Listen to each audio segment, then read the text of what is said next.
Hello मेरे प्यारे प्यारे निंजास, तो मैं हूं आपका मैथ सेंसे, मैं आपका one and only Prince sensei और एक और शानदार जानदार मजेदार ताबड़तोड़ से सेशन में आप सभी का infinity foundation 9th and 10th पे स्वागत करता हूं। तो हमारा आज का सेशन हमारे हर सेशन की तरह धुआंधार होने वाला है, धमाकेदार होने वाला है, क्योंकि आज के सेशन में क्लास 10th मैथ्स का एक बहुत टफ चैप्टर इजी बना देंगे। जी हाँ, आपने बिल्कुल सही सुना।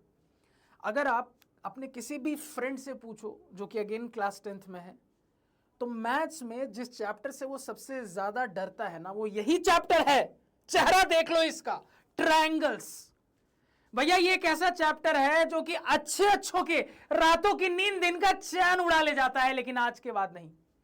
आज के बाद से चैन से सोगे और एक्टिव तरीके से दिन में काम करोगे, क्योंकि आज के बाद ये चैप्टर आपको नहीं डरा पाएगा, गारंटी देता हूं।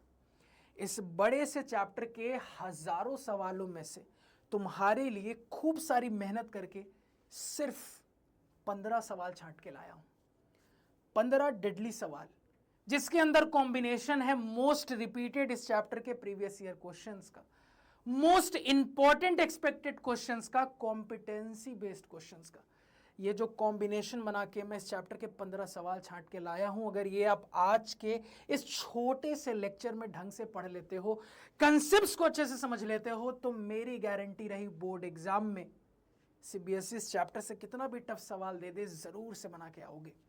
तो आओ बिना टाइम वेस्ट किए अपने लेक्चर की कहानी को स्टार्ट करते हैं पहले सवाल के साथ। पहला सवाल देखने में बड़ा इजी है, लेकिन अच्छे अच्छों को फंसा लेगा। ध्यान से सवाल पढ़ना। सवाल कह रहा है all concentric circles are dash to each other. सवाल देने वाले भैया ने कहा कि भैया दुनिया में जितने भी कॉन्सेंट्रिक सर्कल्स हैं उनमें आपस में किस टाइप का रिलेशन है। दुनिया में जितने भी कॉन्सेंट्रिक सर्कल्स हैं उनका आपस में किस टाइप का रिलेशन है, ये आपसे यहां पे पूछा जा रहा है।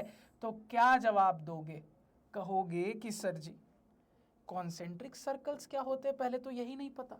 अरे भैया, कॉन्सेंट्रिक सर्कल्स उन सर्कल्स को कहते हैं जिनका सेंटर सेम होता है लेकिन रेडियस अलग अलग होता है। जैसे यहां देखो, अगर मैं मान लो ये एक पॉइंट O की बात करूं, तो आपको दिखेगा कि सर ये मेरे छोटू सर्कल का भी सेंटर है, इसका भी सेंटर है, इसका भी सेंटर है, इसका भी सेंटर है।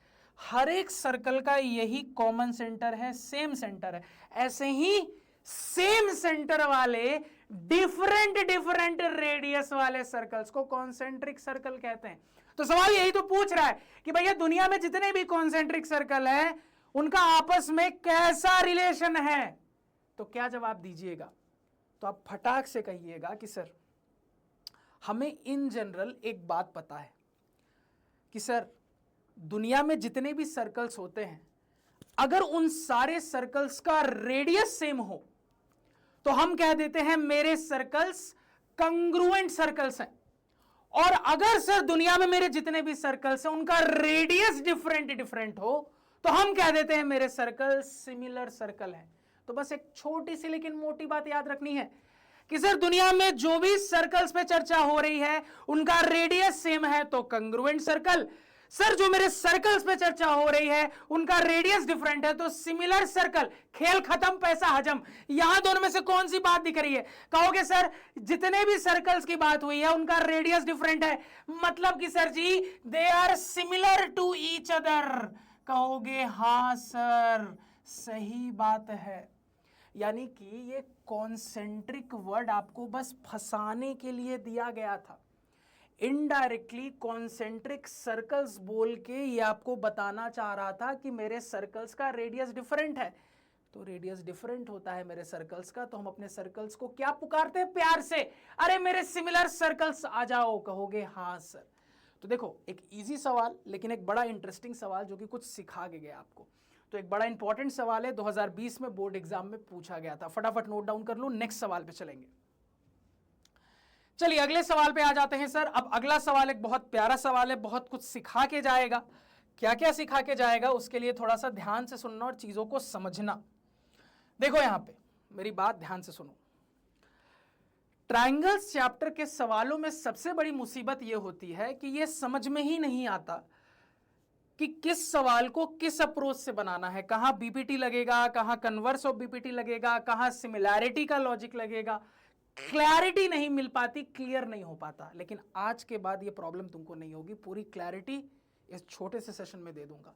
और बाकी आगे जब वन शॉट लूंगा इस चैप्टर का, तो वहां तो और प्यारे तरीके से समझाऊंगा और एक्सपर्ट बना दूंगा। अब मेरी बात ध्यान से सुनना। देखो, कभी भी कोई ट्रायंगल चैप्टर का आपको सवाल मिले, सवाल में अगर आपको पैरेलल लाइन की कहानी गिवन है और साइड से रिलेटेड कुछ निकालना है, क्या याद रखोगे?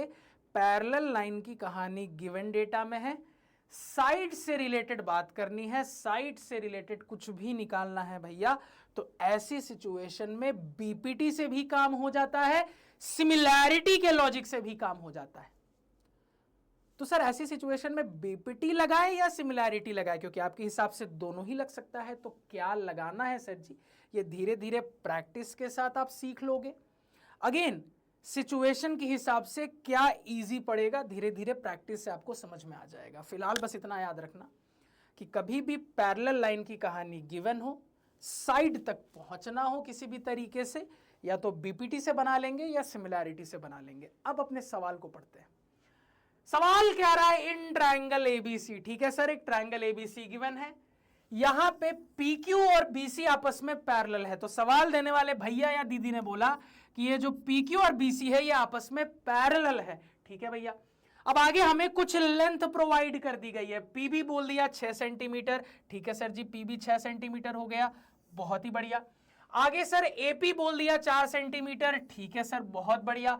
AQ 8 सेंटीमीटर, बहुत ही बढ़िया। Find the length of AC, ये पूरे AC की लेंथ हमें निकालनी है, क्या होगी? नहीं पता है सर, नहीं पता है, तो X मान लेते हैं, कोई दिक्कत? कोई दिक्कत नहीं। अब इस सवाल में क्या करना चाहिए? मैंने जो बात बोली उसको अप्लाई करके देखो, तुरंत आप कहोगे कि सर पैरेलल लाइन की कहानी गिवन है, साइड पे बात करनी है। तो अभी आपने जस्ट बताया था ऐसा कुछ दिखे, मतलब बीपीटी से भी बनाया जा सकता है, सिमिलैरिटी से भी बनाया जा सकता है। क्या लगाना है? धीरे धीरे हम प्रैक्टिस के साथ सीख जाएंगे। तो ठीक है सर, बीपीटी से भी बन सकता है, सिमिलैरिटी से भी बन सकता है। अब मेरी यहां पे एक बात याद रखना, देखो बीपीटी है ना फास्ट है, सिमिलैरिटी है ना स्लो है। याद रखिएगा, बीपीटी बहुत जल्दी काम करके आंसर निकालती है, बीपीटी आपके बहुत नजदीक है, सिमिलैरिटी बहुत टाइम लेती है, एक लंबा प्रोसेस होती है। कहोगे हाँ सर, तो अब खुद दिमाग लगाओ कौन सा मेथड यूज करोगे। तो तुम कहोगे कि सर हम ऑब्वियसली हर बार ऐसी सिचुएशन में बीपीटी को प्रेफर करने की कोशिश करेंगे, क्योंकि फटाफट हमारा आंसर निकाल के देगी, क्योंकि सिमिलैरिटी में थोड़ा टाइम लग जाता है। कहोगे हाँ सर, तो ये छोटी सी बात याद रखना कि इस टाइप की सिचुएशन में लगेगा दोनों से आंसर आ जाता है, लेकिन क्या फास्ट है क्या स्लो है ये आपको क्लियर होना चाहिए। तो सर तुरंत खोपड़ी चल गई कि सर बीपीटी से बनाएंगे फटाफट बन जाएगा, ठीक है सर। अब बीपीटी से बनाएंगे कैसे? क्योंकि बीपीटी के ना 6 रिजल्ट आते हैं। बीपीटी क्या करता है? हमें साइड के रेशियो का रिजल्ट देता है। अब बीपीटी 6 टाइप के रिजल्ट होते हैं। इसी सवाल में समझा देता हूं कि कभी भी बीपीटी 6 टाइप के क्या रिजल्ट देता है। तो याद रखना, तुम जो भी 6 रिजल्ट सीखोगे ना, कहीं पे भी जब बीपीटी लग रही होगी तो तुम इन 6 में से कोई भी एक रिजल्ट अपनी मर्जी से यूज कर सकते हो। अब ध्यान से सुनना, तो मोटा मोटी ना बीपीटी के जो 6 रिजल्ट है इसको मैं 2 पार्ट में तोड़ सकता हूं। आप भी ये याद रखने के लिए इस्तेमाल कर सकते हो, छोटे मियां छोटे मियां, छोटे मियां बड़े मियां। तो याद रखना, बीपीटी के जो 6 रिजल्ट है ये 2 बातों में समा जाएंगे, छोटे मियां का कॉम्बिनेशन, छोटे मियां बड़े मियां का कॉम्बिनेशन। कैसे? आओ दिखाता हूं, देखो ध्यान से। तो सर यहां पे सबसे पहले छोटे मियां रिजल्ट की बात करते हैं। तो आप कहोगे कि सर अगर इस सिचुएशन में हम बीपीटी की बात करें तो हम कह सकते हैं, बड़े ध्यान से सुनिएगा, हम कह सकते हैं, हम बोल सकते हैं छोटे मियां बाई छोटे मियां बराबर छोटे मियां बाई छोटे मियां। देख रहे हो ना, दिस बाई दिस बराबर दिस बाई दिस। ये हो गया आपका छोटे मियां वाला रिजल्ट। और इसी का रेसिप्रोकल करके भी लिख सकते हो। तुम इसी बात को ऐसा भी बोल सकते हो, छोटे मियां बाई छोटे मियां इज इक्वल टू छोटे मियां बाई छोटे मियां। यही आपका ऊपर दोनों रिजल्ट लिखा हुआ है। अब ये क्या हो गया? छोटे मियां वाला रिजल्ट हो गया। कहोगे हाँ सर, अब मैं तुमको जो छोटे मियां बड़े मियां वाला रिजल्ट बोल रहा था वो दिखाता हूं। अब छोटे मियां बड़े मियां का रिजल्ट कैसा होता है तो ध्यान से देखना। तो सर अगेन मैं बीपीटी ऐसे भी यूज कर सकता हूं, छोटे मियां बाई बड़े मियां इज इक्वल टू छोटे मियां बाई बड़े मियां, छोटे मियां बाई बड़े मियां इज इक्वल टू छोटे मियां बाई बड़े मियां। यही रिजल्ट यहां लिखा हुआ है। और अगेन आप अगर चाहो तो इसी को रेसिप्रोकल करके ऐसा भी लिख सकते हो कि बड़े मियां बाई छोटे मियां इज इक्वल टू बड़े मियां बाई छोटे मियां। कहोगे हां सर, ठीक समझ गए? कहोगे हां सर समझ गए। अब देखो छोटे मियां बड़े मियां की कहानी ना एक और तरीके से लगाई जा सकती है। कैसे? तो तुम ऐसा भी छोटे मियां बड़े मियां को कह सकते हो कि छोटे मियां बाई बड़े मियां बराबर छोटे मियां बाई बड़े मियां, छोटे मियां बाई बड़े मियां बराबर छोटे मियां बाई बड़े मियां। और वही चीज यहां पे लिखी हुई है सर जी। या फिर तुम इसी को रिवर्स भी बोल सकते हो, उल्टा करके रेसिप्रोकल करके भी बोल सकते हो। तुम इसको ऐसा भी बोल सकते हो, बड़े मियां बाई छोटे मियां इज इक्वल टू बड़े मियां बाई छोटे मियां। कहोगे हां सर, बात समझ में आ गई। तो आज के बाद इस छोटे मियां बड़े मियां वाले लॉजिक से ये तो क्लियर हो गया कि तुम लोग कभी भी बीपीटी के 6 रिजल्ट में नहीं अटकोगे। बहुत सिंपल है, जो बीपीटी के 6 रिजल्ट होते हैं ना, ये मेरी 2 बातों में समा जाते हैं कि सर आपके 2 रिजल्ट आ जाते हैं छोटे मियां से, और बचे हुए 4 रिजल्ट आ जाते हैं छोटे मियां बड़े मियां से। तो कहीं भी जब बीपीटी लग रही है तो कौन सा रिजल्ट लगाना है वो गिवन सिचुएशन पे डिपेंड करेगा, वो गिवन कंडीशंस पे डिपेंड करेगा कि क्या रिजल्ट लगता हुआ फिट बैठ रहा है, क्या इजी आपको लग रहा है अप्लाई हो जाएगा। समझ गए बात को? कहोगे हां सर। अब बीपीटी की कहानी समझ गए हो ना, तो आगे कहीं पे भी बीपीटी आएगा तो मैं फटाफट बात कर सकता हूं। अब देखो, अब यहां पे क्या लगाएं, तो तुरंत तुम्हारी खोपड़ी चली कि सर देखो ऐसा है कि मुझे ये पार्ट दे दिया, ये पार्ट दे दिया, ये पार्ट दे दिया, ये बड़ा वाला दे दिया। तो एक चीज समझ में आ रही है कि सर बीपीटी तो लगेगा, लेकिन इन 6 में से कौन सा रिजल्ट? तो सर बड़े मियां आ गया ना पिक्चर में, और छोटे मियां भी है पिक्चर में, तो ये तो दिमाग लग गया, छोटे मियां बड़े मियां वाला कॉम्बिनेशन लगना चाहिए तभी काम होगा। अब छोटे मियां बड़े मियां का कॉम्बिनेशन तो 4 जगह है, क्या लगाना चाहिए? तो हमें लॉजिकली अपने फिगर से समझ में आ रहा है कि सर इस तरफ दिख रहा है कि ये छोटे मियां बाई बड़े मियां है, तो उस हिसाब से इधर भी ये छोटे मियां बाई बड़े मियां होना चाहिए। कहोगे हां सर। तो मुझे यहां लॉजिकली समझ में आ गया है कि अपने बीपीटी वाले रिजल्ट को किस तरीके से अप्लाई करना है। तो अगर अपने रिजल्ट को अप्लाई करें तो हम यहां पे लिख देंगे logically AP by AB, AP by AB is equal to क्या हो जाएगा, A Q by A C, A Q by A C. कहोगे हां सेंस है। अब आप डेटा पुटिंग कर लीजिए। तो सर हमने अपना दिमाग लगाते हुए प्रिंस सेंसे से जो सीखा उसको अप्लाई करते हुए 6 में से एक रिजल्ट यूज कर लिया। आप चाहते तो इसका रेसिप्रोकल भी यूज कर सकते थे, तुम्हारी मर्जी। तो सर यहां पे आप डेटा पुटिंग करेंगे तो एपी दिया है 4 सेंटीमीटर, लिख लिया sir ji, divided by AB. अब देखो एबी आपको पूरा डायरेक्टली नहीं दिया है, तुम्हारा दिमाग काम करेगा, ये दिया है ये दिया है, दोनों को ऐड करेंगे तो एबी आएगा, यानी 6 + 4 10 सेंटीमीटर बराबर। अब यहां पे देखो ए क्यू कितना दिया है 8, डिवाइडेड बाई ए सी तो निकालना ही है जिसको हमने एक्स माना है। कहोगे हां सर एक्स आ जाएगा, बिल्कुल सॉल्व कर लेते हैं। तो सॉल्व करेंगे सर जी, दिख रहा है यहां पे 4 2 जा 8 हो गया, क्रॉस मल्टीप्लाई करेंगे सर जी, x बराबर 20 सेंटीमीटर निकल के आ रहा है। यानी कि सर जी हमने अपने सवाल को धुएं में उड़ा दिया, हमने पता कर लिया है कि AC की लेंथ क्या होगी। तो AC की लेंथ है 20 सेंटीमीटर, यानी ऑप्शन बी राइट आंसर हो जाएगा। फटाफट नोट डाउन कर लीजिए। अगेन एक बहुत इंपॉर्टेंट टाइप का सवाल, आपने बहुत सारी चीजें सवाल में तो सीखी ही सीखी, साथ साथ ये भी जाना कि एक इंपॉर्टेंट प्रीवियस ईयर क्वेश्चन है 2023 में बोर्ड एग्जाम में पूछा गया था। तो इसलिए देखो प्रिंस सेंसे ऐसे ही पढ़ाते हैं कि मैं आपको सिर्फ सवाल सॉल्व नहीं करवाता, उस सवाल के थ्रू पूरा कंसेप्ट समझा देता हूं कि इससे मिलता जुलता हल्का भी सवाल मिल जाए, बस ऐसे फूक दोगे सवाल बन जाएगा। चलो फटाफट नोट डाउन करो, जल्दी से नोट डाउन करो। चलो अब अगले सवाल पे आ जाते हैं। अब ये रहा अगला सवाल। अरे यार मतलब क्या ही कहें, मैथ्स टीचर की लाइफ बड़ी निराली है। सवाल में भी एक्स, अपने जीवन में भी एक्स, हर जगह एक्स परेशान करता ही करता है। और एक मैथ्स के टीचर में तो बहुत सारे एक्स मिलकर परेशान करते हैं, जैसे इस सवाल में एक्स परेशान कर रहा है। लेकिन मैं भी मैथ्स टीचर हूं भैया, एक्स का समाधान करेंगे। चलो इस सवाल की कहानी समझते हैं। सवाल कह रहा है कि भैया इन the given figure for what value of x will make PQ parallel AB। सवाल कह रहा है कि मैं x की जगह पे क्या पुट करूं कि पुट करने पे मेरे को समझ में आ जाए कि PQ और AB पैरेलल होगा। सवाल समझ गए?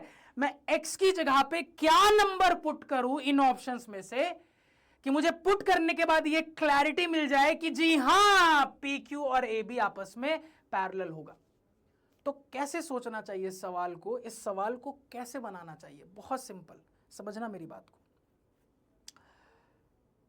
तो कहीं ना कहीं इस सवाल पे क्या मैं ऐसे सोच सकता हूं कि सर मान लेते हैं कि मुझे ये पहले से पैरेलल गिवन है।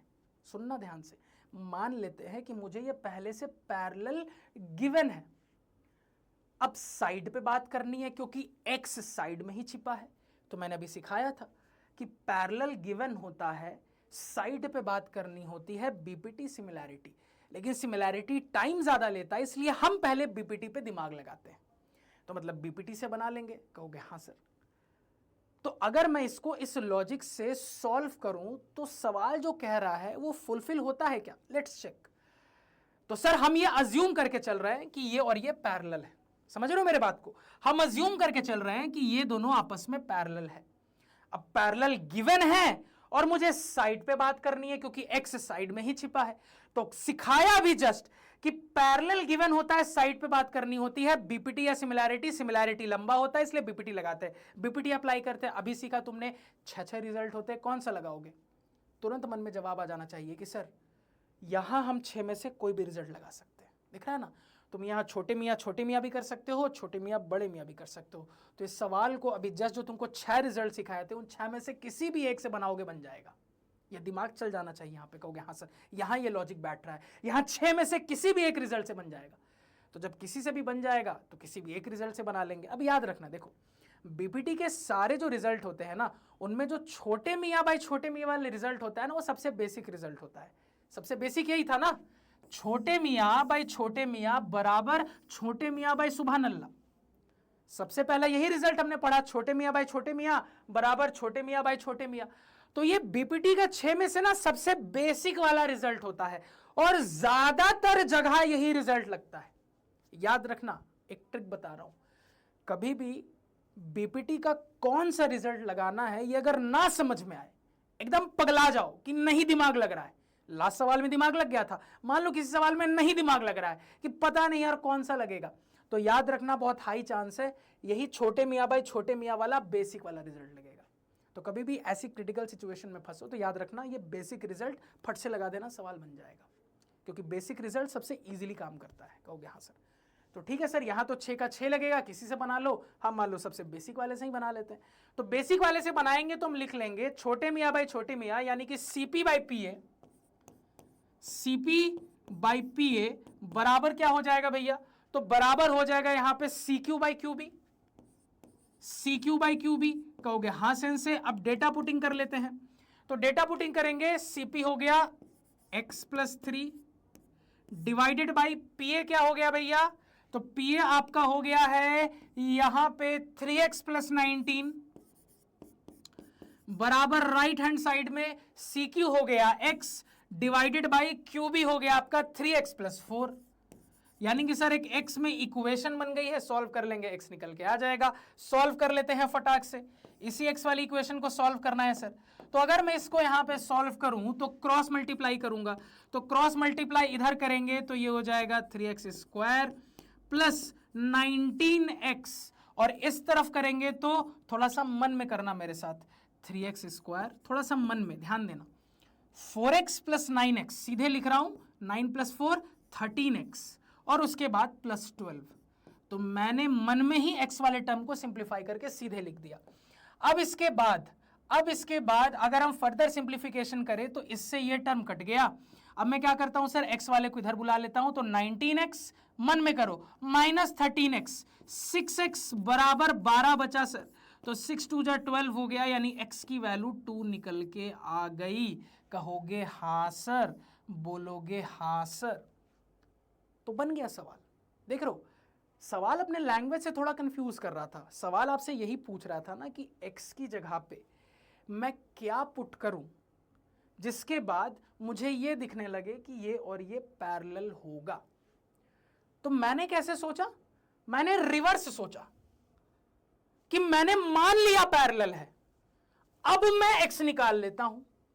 तो ये जो x आया है, अब इस x को आप जब वापस पुट कर दोगे तो आपको दिख जाएगा कि ठीक है भैया, जैसे ही मैं ये x डालूंगा तो रेशो सेम आ रहा है, मतलब पैरेलल होगा ही होगा। तो सोचने का तरीका देखिए कितना इंटरेस्टिंग था कि सवाल ने कहा कि x निकालो सच दैट ये पैरेलल आ जाए। हमने उल्टा किया, हमने उल्टा दिमाग लगाया कि इजीली बन जाए। हमने पैरेलल मान लिया, फिर x निकाल लिया, बात वही हो गई। भैया इसी x को पुट करोगे ना तो उसके बाद पैरेलल आ जाएगा, कहोगे हाँ सर।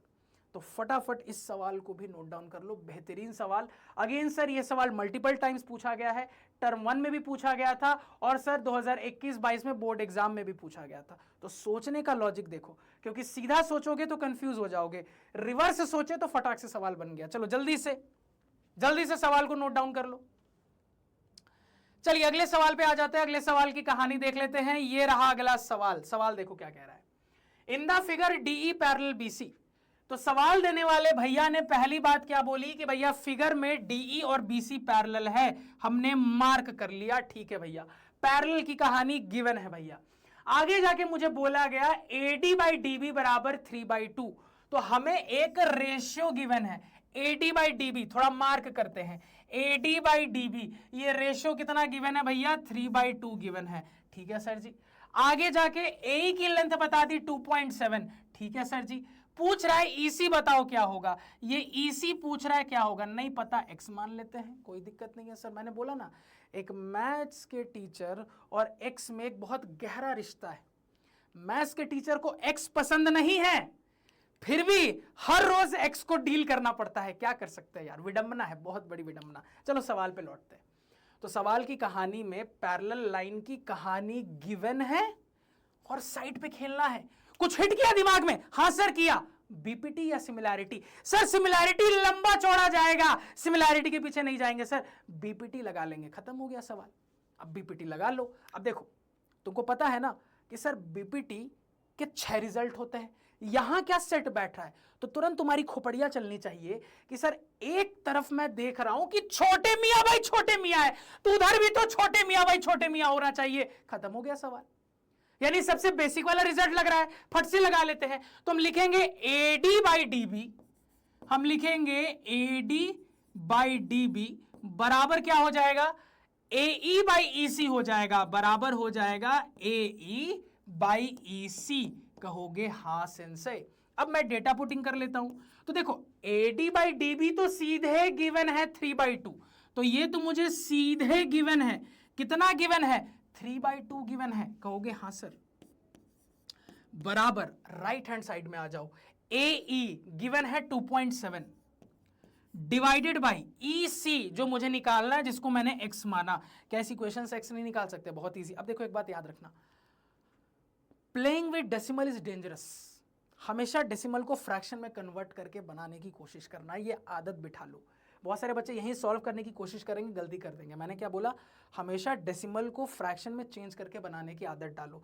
तो एक काम करते हैं, ये जो सेंसेई ने सिखाया इसके हिसाब से करें तो हम यहाँ पे लिख लेंगे सर, डेसिमल हटाएंगे तो बाई 10 हो जाएगा, तो ये हो जाएगा आपका 27/10x। अब मैं इजीली सॉल्व कर लेता हूं। तो अब मैं यहाँ पे सॉल्व करूंगा तो मैं कहूंगा भैया 3 9 जा 27 हो गया, क्रॉस मल्टीप्लाई करेंगे तो मेरे पास आ रहा है 10x बराबर 18, यानी कि x बराबर 18/10, मतलब कि 1.8 सेंटीमीटर। बन गया सवाल। तो हमेशा डेसिमल जब आ जाए तो क्या करना है ये भी दिमाग में रखना। तो x is equal to 1.8 centimetre कहीं पे दिख रहा है सर, बी ऑप्शन में दिख रहा है, फटाफट नोट डाउन कर लीजिए 1.8 सेंटीमीटर। तो अगेन एक इंपॉर्टेंट सवाल 2020 में बोर्ड एग्जाम में पूछा गया था, फटाफट नोट डाउन कर लीजिए, जल्दी से नोट डाउन कर लीजिए। क्लियर है सभी को, कहोगे हाँ सर क्लियर है। अब देखो लास्ट सवाल में आपको सॉल्व करके दिखा दिया था, तो ऑप्शंस भी पता है। हमसे पूछा जा रहा था x बताओ, x2 आया, 2 कहीं ऑप्शंस में दिखा आपको, बिल्कुल दिखा sir, A is right answer. चलिए तो सर हमारा नेक्स्ट क्वेश्चन क्या है, ये रहा हमारा नेक्स्ट क्वेश्चन। अब मेरी बात यहां पे ध्यान से सुनना। सवाल ने हमें 2 ट्रायंगल्स की कहानी बताई। कौन कौन से triangles, triangle ABC, triangle PQR। सवाल ने बोला भैया दोनों ट्रायंगल सिमिलर हैं, बकायदा नोटेशन देके बता दिया कि मेरे दोनों ट्रायंगल किस तरीके से सिमिलर है। कोई दिक्कत यहां तक नहीं सर। तो दो ट्रायंगल के सिमिलैरिटी की बात की, सिमिलर बता दिया, नोटेशन देके बता दिया। आगे जाके बोला कि AM and PN are altitudes of these triangles respectively.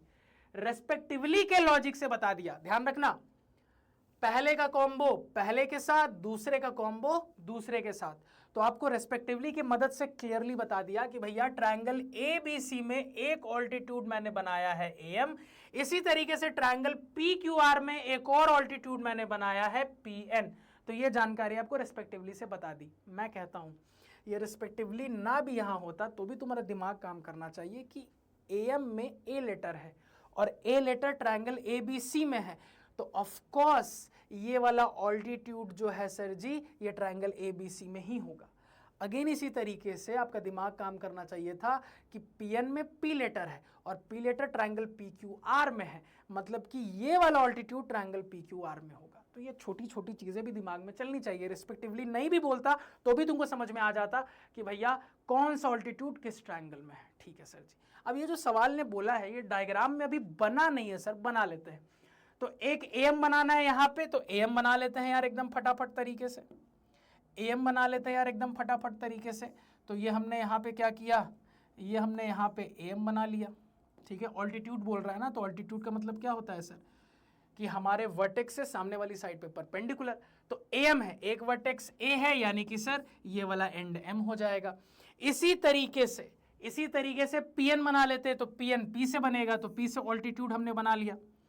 तो भैया ये हमारा ऑल्टीट्यूड क्या हो गया, PN हो गया अकॉर्डिंग टू क्वेश्चन। कहोगे हाँ सर।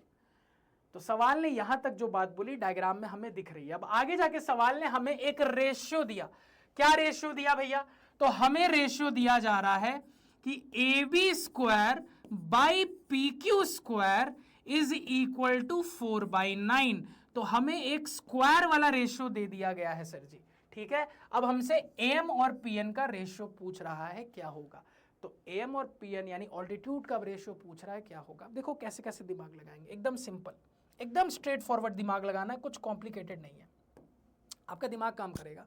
और ये बात हमेशा याद रखना, ये रिजल्ट ऑब्जेक्टिव्स के लिए ट्रायंगल चैप्टर में बहुत काम का रिजल्ट है कि कभी भी अगर तुमको पहले से बता दे, बोल दे कि भैया सिमिलर ट्रायंगल्स गिवन है, तो तुम जानते हो कि सिमिलर ट्रायंगल्स में करस्पॉन्डिंग साइड्स का रेशियो आपस में इक्वल होता है। हाँ सर, हमने पढ़ा है कि सिमिलर ट्रायंगल्स में मेरे करस्पॉन्डिंग एंगल्स इक्वल होते हैं, करस्पॉन्डिंग साइड्स का रेशियो आपस में इक्वल होता है। ये हमने पढ़ा है सर। ठीक है, तो मोटा मोटी अभी साइड पे फोकस करते हैं। तो सिमिलर ट्रायंगल्स में करस्पॉन्डिंग साइड्स का रेशियो आपस में इक्वल होता है।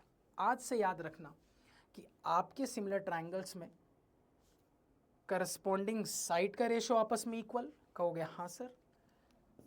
It is further equal to आपके ट्रायंगल्स के करस्पॉन्डिंग मीडियन के रेशियो के। ये फर्दर इक्वल है आपके उन्हीं ट्रायंगल्स के करस्पॉन्डिंग ऑल्टीट्यूड्स के रेशियो के। ये फर्दर इक्वल है आपके इन्हीं ट्रायंगल्स के करस्पॉन्डिंग एंगल बाइसेक्टर सेगमेंट के रेशियो के। ये फर्दर इक्वल है आपके दोनों ट्रायंगल के पेरीमीटर के रेशियो के। तो ये पूरा रिजल्ट ना सीधे याद रखना, बहुत तगड़ा रिजल्ट है ये। एक रिजल्ट तुम्हारे ट्रायंगल चैप्टर के कई सारे सवाल बना देगा।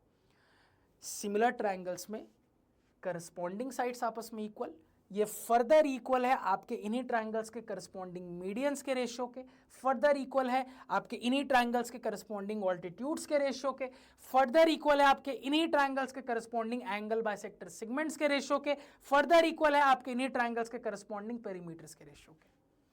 अब जैसे ही तुमको ये बात याद है, तुरंत तुम्हारी खोपड़ी चली कि सर सिमिलर ट्रायंगल गिवन है, सर ऑल्टीट्यूड का रेशियो पूछ रहा है। सिमिलर ट्रायंगल गिवन है, ऑल्टीट्यूड का रेशियो पूछ रहा है। तो दिमाग में यही तो हिट करना चाहिए कि हम ऑल्टीट्यूड के रेशियो वाली बात सिमिलर ट्रायंगल्स में किस फॉर्मूले में, किस कंसेप्ट में जानते हैं, इस कंसेप्ट में जानते हैं। तो दिमाग काम कर गया, सर यही फॉर्मूला लगाना है डायरेक्टली इनडायरेक्टली। कहोगे हाँ सर, तो ठीक है लगा लेते हैं। अब यहां पे लगाएंगे सर, तो मेरा ऑल्टीट्यूड का रेशियो बन रहा है।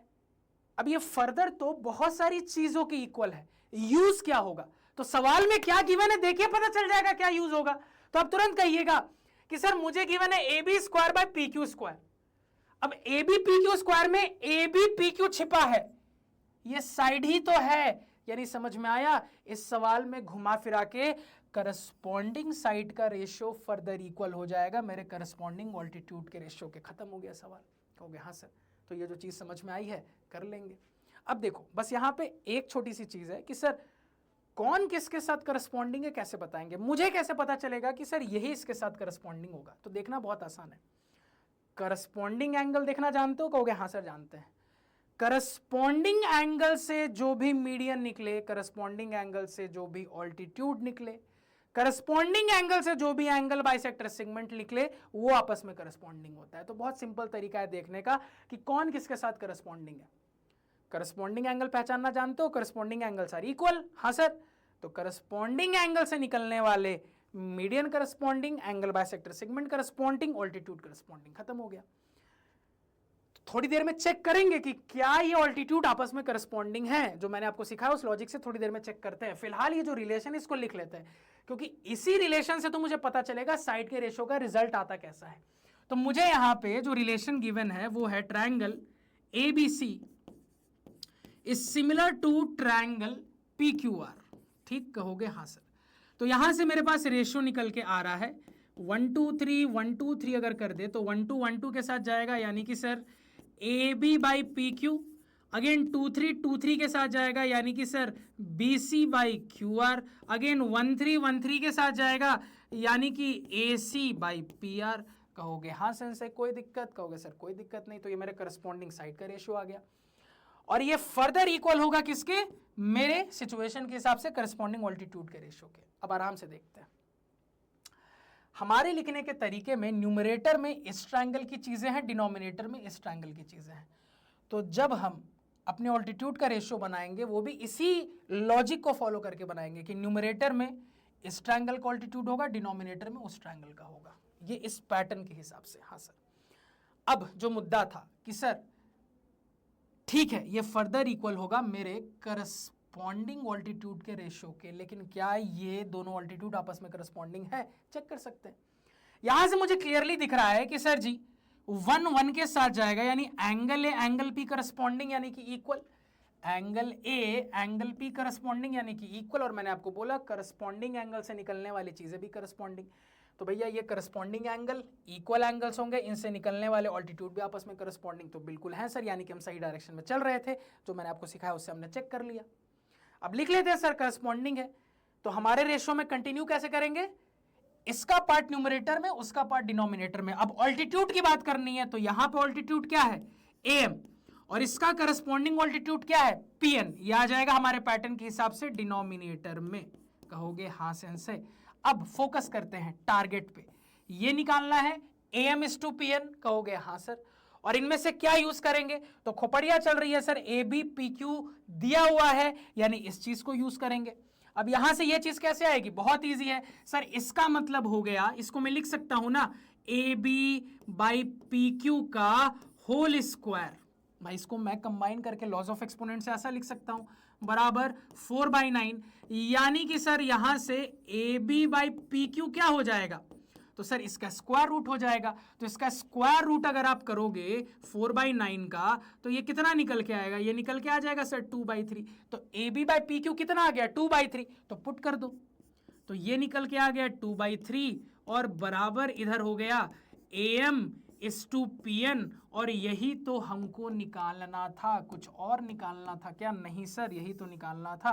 तो ये रेशियो हमने निकाल लिया है, यही AM is to PN तो निकालना था। AM is to PN कितना आ रहा है सर? 2/3, यानी रेशियो फॉर्म में 2:3 हमारा आंसर होगा। तो 2:3 कहीं दिख रहा है क्या? बिल्कुल दिख रहा है sir, D is our correct answer. फटाफट नोट डाउन करिए। एक और इंपॉर्टेंट सवाल 2022-23 में बोर्ड एग्जाम में पूछा गया था। चलिए अगले सवाल पे आ जाते हैं, अगले सवाल की कहानी देख लेते हैं। अब ये रहा सर अगला सवाल, सवाल पढ़ते हैं। सवाल कह रहा है सर एक बहुत ही प्यारा फिगर गिवन है, अच्छी बात है फिगर प्यारा है। आगे कह रहा है कि सर इस फिगर में DE और BC आपस में पैरेलल है। ठीक है यार, मार्क कर लेते हैं, D और BC आपस में पैरेलल है। AD दे दिया 3 सेंटीमीटर, ठीक है sir, AD 3 centimetre, BD 4 centimetre, ठीक है sir, BD 4 centimetre, BC 14 centimetre sir, BC दे दिया 14 सेंटीमीटर। सर पूछ क्या रहा है, डीई क्या होगा, क्या पता क्या होगा भैया, एक्स मान लेते हैं। कैसे बनाएंगे, खोपड़िया चली कि सर जी आपने अभी बताया था कि पैरेलल लाइन की कहानी गिवन हो, साइड पे खेलना हो, बीपीटी से बनेगा या सिमिलैरिटी से। और सर सिमिलैरिटी बड़ा लंबा चौड़ा तरीका होता है, तो पहले बीपीटी ही लगाएंगे, बीपीटी से जल्दी बनता है तो बीपीटी लगाते हैं, लगाओ बीपीटी। नहीं बनेगा, क्यों नहीं बनेगा, क्योंकि इतनी बार बीपीटी लगा के इस टाइप के सेम फिगर में, इस टाइप के सेम ट्रायंगल में तुमने हजारों बार बीपीटी लगाई। बीपीटी लगा के आपको क्या दिखा कि सर बीपीटी यहां वाले पार्ट्स पे बात करता है, यहां वाले पार्ट्स पे बात करता है, बीपीटी इन पे कभी बात नहीं कर पाता। अब तुम्हारा बीपीटी सिमिलैरिटी का डाउट इस सवाल के साथ खत्म हो जाएगा कि सर यहां खेलना हो ठीक है, यहां आ जाएंगे ना फिर बीपीटी फंसा ले जाएगा, क्योंकि अब बीपीटी कुछ नहीं कर सकता और हम यहां आ गए हैं। यानी कि सर ठीक है बीपीटी से जल्दी काम होगा, लेकिन यह सवाल बीपीटी सॉल्व नहीं कर पाएगा। मतलब यहां ना चाहते हुए भी मुझे अपने लॉन्ग डिस्टेंस रिलेशनशिप पे जाना पड़ेगा, मुझे ना चाहते हुए भी यहां सिमिलैरिटी का लॉजिक लगाना पड़ेगा। अब सिमिलैरिटी का लॉजिक कैसे लगेगा, यहां साइड में पहले समझा देता हूं, ध्यान से देख लो। तो सर कभी भी अगर ऐसा फिगर मिल जाए, छोटू ट्रायंगल बड़ू ट्रायंगल, यानी बड़ू ट्रायंगल के अंदर छोटू ट्रायंगल, कभी भी अगर ऐसा फिगर मिल जाए तो बड़े ध्यान से देखना, बहुत इजीली काम हो जाएगा। गिवन है मान लो ये इसके पैरेलल, कभी भी बड़ू ट्रायंगल में छोटू ट्रायंगल हो, ये इसके पैरेलल गिवन हो, बहुत इजीली सिमिलर कर सकते हो, बहुत इजीली। डबल ए क्राइटेरिया सबसे इजी तरीका होता है सिमिलर करने का, बहुत इजीली प्रूव हो जाएगा। कैसे, देखो मैं कह देता हूं कि सर ये एंगल दोनों में कॉमन एंगल भी इक्वल एंगल का काम करेगा। छोटे ट्रायंगल का ये एंगल बड़े ट्रायंगल की इस एंगल की इक्वल, क्या मैं ऐसा कह सकता हूं? हाँ सर, कॉमन कोई चीज है तो वो इक्वल भी है, तो डबल ए क्राइटेरिया में से एक ए मिल गया। अगेन आप कहिएगा सर ये इसके पैरेलल है, ये ट्रांसवर्सल, तो ये एंगल इसके इक्वल हो जाएगा, तो छोटे ट्रायंगल का ये एंगल बड़े ट्रायंगल किस एंगल की इक्वल, एक और ए मिल गया। डबल ए क्राइटेरिया से दोनों सिमिलर हो गए, खत्म, कहोगे हाँ सर। या तुम ऐसा भी कर सकते थे कि इसको ट्रांसवर्सल बोल के ये एंगल इसके इक्वल, इस बात को भी यूज कर सकते थे। तो तुम्हारे पास तीन एंगल हैं, तीन में से कोई दो यूज कर दो, डबल ए से सिमिलर हो जाएगा। जब डबल ए से सिमिलर हो जाता है, वन शॉट में और डिटेल में हर चीज प्रूफ करके बताऊंगा। यहां सीधे रिजल्ट याद रखो, कैसे सिमिलर होता है सीख लिया फटाक से, डबल ए से सिमिलर हो जाता है ना। फिर यहां ध्यान से सुनिएगा, सर हमने पढ़ा है कि कभी भी अगर दो ट्रायंगल सिमिलर हो जाते हैं तो मेरे पास यूज करने के लिए दो रिजल्ट होते हैं। सिमिलर ट्रायंगल्स में हमेशा यूज करने के लिए दो रिजल्ट होते हैं सर, एक साइड वाला रिजल्ट, एक एंगल वाला रिजल्ट। आप अपने जरूरत के हिसाब से कुछ भी यूज कर सकते हो। तो दोनों ट्रायंगल सिमिलर हो गए। अब मेरे पास यूज करने के लिए साइड का रिजल्ट भी है, एंगल का रिजल्ट भी है। जरूरत साइड की है तो साइड वाला रिजल्ट यूज करेंगे। साइड वाला रिजल्ट निकालना जानते हो तुम लोग, तो साइड वाला रिजल्ट कैसे काम करता है, सीधे ये ट्रिक याद रखना, एग्जाम में टाइम बहुत बचेगा। कि जैसे ही इस तरीके से सिमिलर हो गया, सीधे रिजल्ट सिमिलैरिटी का ऐसा आता है, छोटे मियाँ बाई बड़े मियाँ बराबर छोटे मियाँ बाई बड़े मियाँ बराबर छोटे मियाँ बाई बड़े मियाँ। सीधे ये रिजल्ट याद रखना, एग्जाम में टाइम बहुत बचेगा।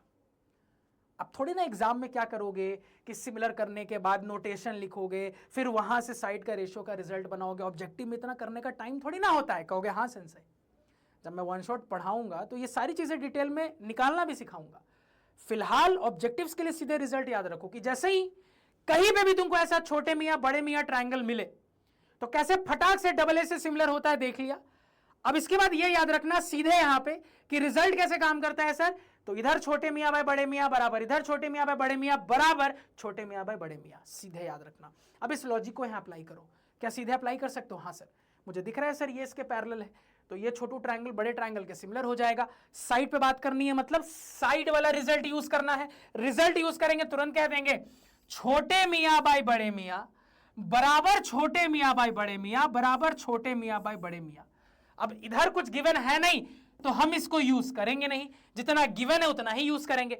तो जितना गिवन उतना यूज करेंगे, तो लिख लेंगे छोटे मियाँ बाय बड़े मियाँ यानी एडी बाई ए बी, यानी sir ji AD by A B बराबर क्या हो जाएगा, बराबर हो जाएगा छोटे मियाँ बाय बड़े मियाँ डीई बाई बी सी बराबर डीई बाई बी सी। अब यहां डेटा पुटिंग कर लो यार, तो डेटा पुटिंग करेंगे तो यहां पे कह देंगे कि सर जी एडी गिवन है 3 डिवाइडेड बाई ए बी मुझे कितना हो जाएगा, तो देखो यहां पे इनडायरेक्टली निकलेगा कि पूरा ए बी हो जाएगा 3 + 4 7, बराबर DE।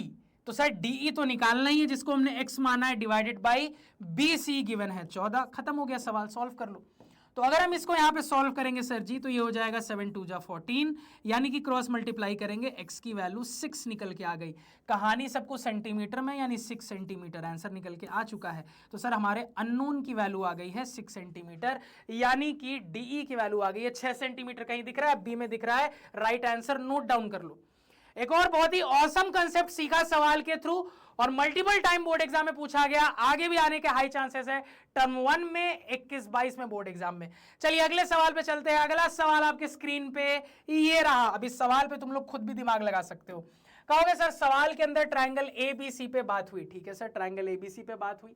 अगेन सवाल के अंदर मैं देख पा रहा हूं सर जी कि ट्रायंगल DEF पे भी बात हो रही है, ठीक है सर, ट्रायंगल DEF पे बात हो रही है। तो दो ट्रायंगल ABC DF पे बात हो रही है, मैंने बना लिया। अब देखो सवाल ने क्या बोला। सवाल ने बोला कि भैया ट्रायंगल ABC की कहानी में AB की लेंथ है 3 सेंटीमीटर, ठीक है यार 3 सेंटीमीटर, BC है 2 सेंटीमीटर, ठीक है यार BC है 2 सेंटीमीटर, CA है 2.5 सेंटीमीटर, ठीक है यार CA है 2.5 सेंटीमीटर, मार्क कर लिया। आगे बोला ये दोनों ट्रायंगल आपस में सिमिलर हैं, नोटेशन के साथ बकायदा दे दिया। और फिर उसके बाद कह रहा है EF है 4 सेंटीमीटर, ठीक है सर, EF दे दिया 4 सेंटीमीटर। अब आपसे पूछ रहा है इस वाले ट्रायंगल का पेरीमीटर निकालो। खोपड़ी चली? चल जानी चाहिए, तुरंत तुम्हारी खोपड़ी चलेगी। सर अभी जस्ट इससे मिलता जुलता कुछ पढ़ा है, सर अभी जस्ट पढ़ा है, सिमिलैरिटी की कहानी गिवन हो तो करस्पॉन्डिंग साइड के रेशियो का रिजल्ट बहुत सारी चीजों की इक्वल आता है, उनमें से एक चीज पेरीमीटर भी थी। सिमिलैरिटी की कहानी गिवन है, साइड साइड की कहानी गिवन है, पेरीमीटर पे बात करनी है, वही वाला रिजल्ट लगेगा। खत्म हो गया सवाल। सेम तरीके से सोचना है। अब उस बड़े से रिजल्ट में कौन से दो कॉम्बिनेशन, तो साइड दिया है तो साइड के रेशियो का रिजल्ट, पेरीमीटर पे बात करना is equal to further perimeter के रेशियो का रिजल्ट। खत्म हो गया सवाल। कर लेते हैं सर। तो यहां जो नोटेशन दिया है इससे मुझे साइड के रेशियो का रिजल्ट कैसा आएगा पता चल जाएगा। तो मुझे गिवन है triangle ABC is similar to triangle DEF। ठीक कहोगे? हाँ सर बिल्कुल ठीक। तो पोजीशनिंग कर लेते हैं 1 2 3 1 2 3 कहोगे? हाँ सेंस है, बहुत ही बढ़िया। तो सर 1 2 1 2 के साथ जाएगा तो हम यहां लिख लेंगे AB बाई DE, 2 3 2 3 के साथ यानी BC बाई EF, बराबर 1 3 1 3 के साथ यानी AC बाई DF। कहोगे? हाँ सर। ये आ गया साइड के रेशियो का रिजल्ट।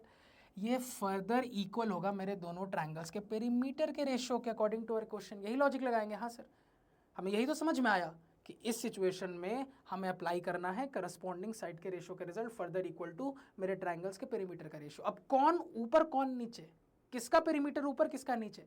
तो सर पैटर्न ऐसा है कि ये ट्रायंगल न्यूमरेटर में आ रहा है, यानी इसका पेरीमीटर भी इसी लॉजिक पे न्यूमरेटर में आएगा। तो it is further equal to perimeter of triangle ABC। Again दिख रहा है सर इसके पार्ट्स डिनोमिनेटर में आ रहे हैं, यानी कि सर यही लॉजिक फॉलो होगा आगे भी, पेरीमीटर में भी यही कहानी होगी, यानी कि डिनोमिनेटर में होगा perimeter of triangle DEF। Clear कहोगे? हाँ सर क्लियर। अब देखो यहाँ पे, तो सर यहाँ पे ट्रायंगल DEF का पेरीमीटर निकालना है, ठीक है सर, निकालना है, x मान लेते हैं। ट्रायंगल ABC का पेरीमीटर नहीं दिया है सर, अरे दिया है भाई मेरे, जब तीनों साइड दे दिया तो पेरीमीटर क्या होता है, सारे साइड्स का सम खत्म।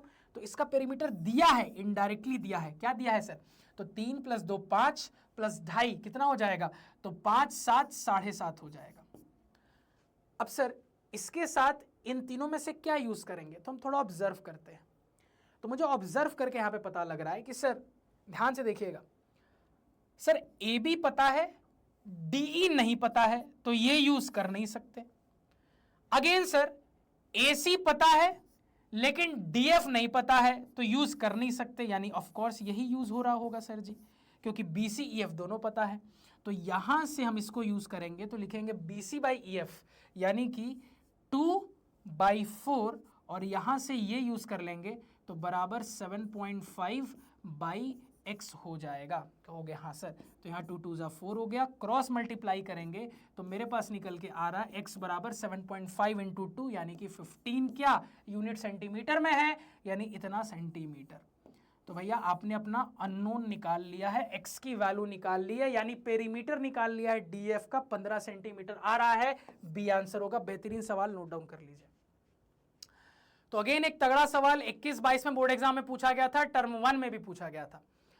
अगले सवाल पे आ जाते हैं। अगले सवाल की कहानी देख लेते हैं। ध्यान से सुनिएगा, सवाल समझने की कोशिश करिएगा। सर फिगर गिवन है, ठीक है सर गिवन है, इसके साथ एंगल्स की इक्वालिटी बता दिया, आपको बोल दिया एंगल एसीबी। कहां है भैया एंगल एसीबी? एंगल एसीबी यानी बोल दिया ये वाला जो एंगल है ये एंगल सीडीए के इक्वल है। सीडीए यानी ये इसके इक्वल है, तो ये एंगल इसके इक्वल है, सवाल ने बोल दिया। आगे कुछ लेंथ भी दे दी है। एसी बोल दिया 8 सेंटीमीटर, ठीक है सर जी। आगे एडी बोल दिया 3 सेंटीमीटर, ठीक है सर जी। पूछ क्या रहा है भैया? बीडी निकाल के बताओ क्या होगा। ये बीडी क्या होगा ये आपसे पूछा जा रहा है, ठीक है। चलो ठीक है यार, कैसे सॉल्व करेंगे? अब यहां पे आप तुरंत कहोगे कि सर यहां तो यूज करने के लिए पैरेलल लाइन भी नहीं है, गिवन डेटा में पैरेलल लाइन ही नहीं है सर। करे तो करे क्या, सोचे तो सोचे क्या? अब देखो इन जनरल याद रखना, इन जनरल साइड पे बात करनी है ना। हाँ सर, तुमको क्या सिखाया था? इनडायरेक्टली यही सिखाया था ना कि कभी भी साइड पे बात करनी होती है तो या तो बीपीटी लगता है या तो सिमिलैरिटी लगता है। अब पैरेलल लाइन है नहीं तो बीपीटी लगा नहीं पाओगे, तो क्या ऑप्शन बचा? सिमिलैरिटी ही बचाना। कहोगे हाँ सर, तो मैंने जो बात बताई उसी बात को यहाँ पे मैंने यूज़ किया कि अल्टीमेटली हमने यही तो सीखा कि अगर मुझे लास्टली साइड पे बात करनी है तो या तो मैं बीपीटी लगा सकता हूं या सिमिलैरिटी। अगर पैरेलल लाइन गिवन होगा फट से बीपीटी लग जाता, पैरेलल लाइन गिवन है नहीं तो क्या ऑप्शन बचा? सिमिलैरिटी। तो ना चाहते हुए भी सिमिलैरिटी लगाना पड़ेगा। कहोगे हाँ सर, तो तुरंत खोपड़ी काम की तुम्हारी कि सर जैसे ही हम यहां पे दिमाग लगा के अपने दो ट्रायंगल सिमिलर करेंगे। क्यों दिमाग लगा के? क्योंकि देखो 3 ट्रायंगल है पिक्चर में, छोटू ट्रायंगल बड़ू ट्रायंगल। अब 3 में से कौन 2 ट्रायंगल सिमिलर होंगे वो हम दिमाग लगाएंगे। तो दिमाग लगा के जैसे ही 2 ट्रायंगल सिमिलर करेंगे तो हमने पढ़ा है सर सिमिलर ट्रायंगल में हम रिजल्ट के फॉर्म में साइड की कहानी भी यूज कर सकते हैं, एंगल की कहानी भी। अब यहां दिख रहा है साइड पे बात करनी है तो सिमिलर करने के बाद साइड का रिजल्ट यूज करेंगे। चलो अब मुद्दे पे आते हैं, कौन से 2 ट्रायंगल को सिमिलर करना चाहिए? तो सिमिलर करने के लिए प्रॉपर्टीज यूज होती है, आपको पता है सर, बहुत सारे क्राइटेरिया होते हैं और वो क्राइटेरिया एंगल साइड पे बात करते हैं। तो जिस तरीके से आपको एंगल साइड गिवन होगा उसी हिसाब से आप ट्रायंगल सेलेक्ट करोगे, तभी तो सिमिलर कर पाओगे। अपने मर्जी से कोई भी 2 उठा लोगे तो थोड़ी ना काम चलेगा। तुमको जिस तरीके का डेटा देगा, आपको जिस तरीके से साइड एंगल देगा, उसी के हिसाब से तो जज कर पाओगे कि अच्छा ये फलाना दोनों ट्रायंगल उठा लेते हैं, इनको सिमिलर कर देंगे, काम हो जाएगा। अब अगर हम ये जजमेंट यहां लगाने की कोशिश करें तो तुरंत तुम्हारी खोपड़ी चलेगी कि सर देखो, एक तो पिक्चर में बड़ा ट्रायंगल आएगा क्योंकि बड़े ट्रायंगल का एंगल दिया है, तो बड़ा ट्रायंगल तो पिक्चर में आएगा। अब इसके साथ सिमिलर करने के लिए ये छोटू ट्रायंगल आएगा कि ये वाला छोटू ट्रायंगल, तो फिर खोपड़ी चली कि सर इधर वाले के पार्ट्स पे मेनली बात हो रही है ना, तो यही लेना चाहिए। अब तुम कहोगे कि सर ये भी तो अननोन है इधर, तो इसको क्यों नहीं लिया? तो थोड़ा और लॉजिक समझो। एंगल किधर दिया है? इधर छोटे वाले में इक्वल दिया है कि इधर? तो कहोगे सर इधर दिया है, तो कुछ पार्ट्स यहां है कुछ यहां है, तो अभी कंफ्यूजन कि ये छोटा ले कि ये छोटा। लेकिन अब इस एंगल से कंफर्म हो गया कि हाँ यही छोटा लेना चाहिए।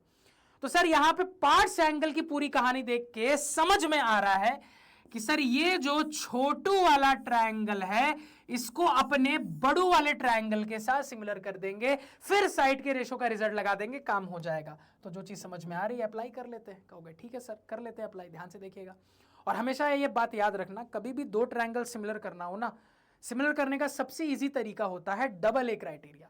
तो कभी भी सिमिलर करने की मेहनत करनी हो तो सबसे पहले डबल ए क्राइटेरिया पे सोचना, वो ना लगे तब दूसरे पे जाना, ठीक, याद रखना ये बात। चलो तो सर यहाँ सिमिलर करने के लिए सबसे पहले डबल ए क्राइटेरिया पे सोचेंगे। चलो तो यहाँ पे सर जी अगर हम अपने दोनों ट्रायंगल्स की कहानी देखें तो मुझे क्लियरली जज हो रहा है कि सर छोटे वाले का ये एंगल बड़े वाले ट्रायंगल के इस एंगल की इक्वल है, तो डबल ए में से एक ए मिल गया।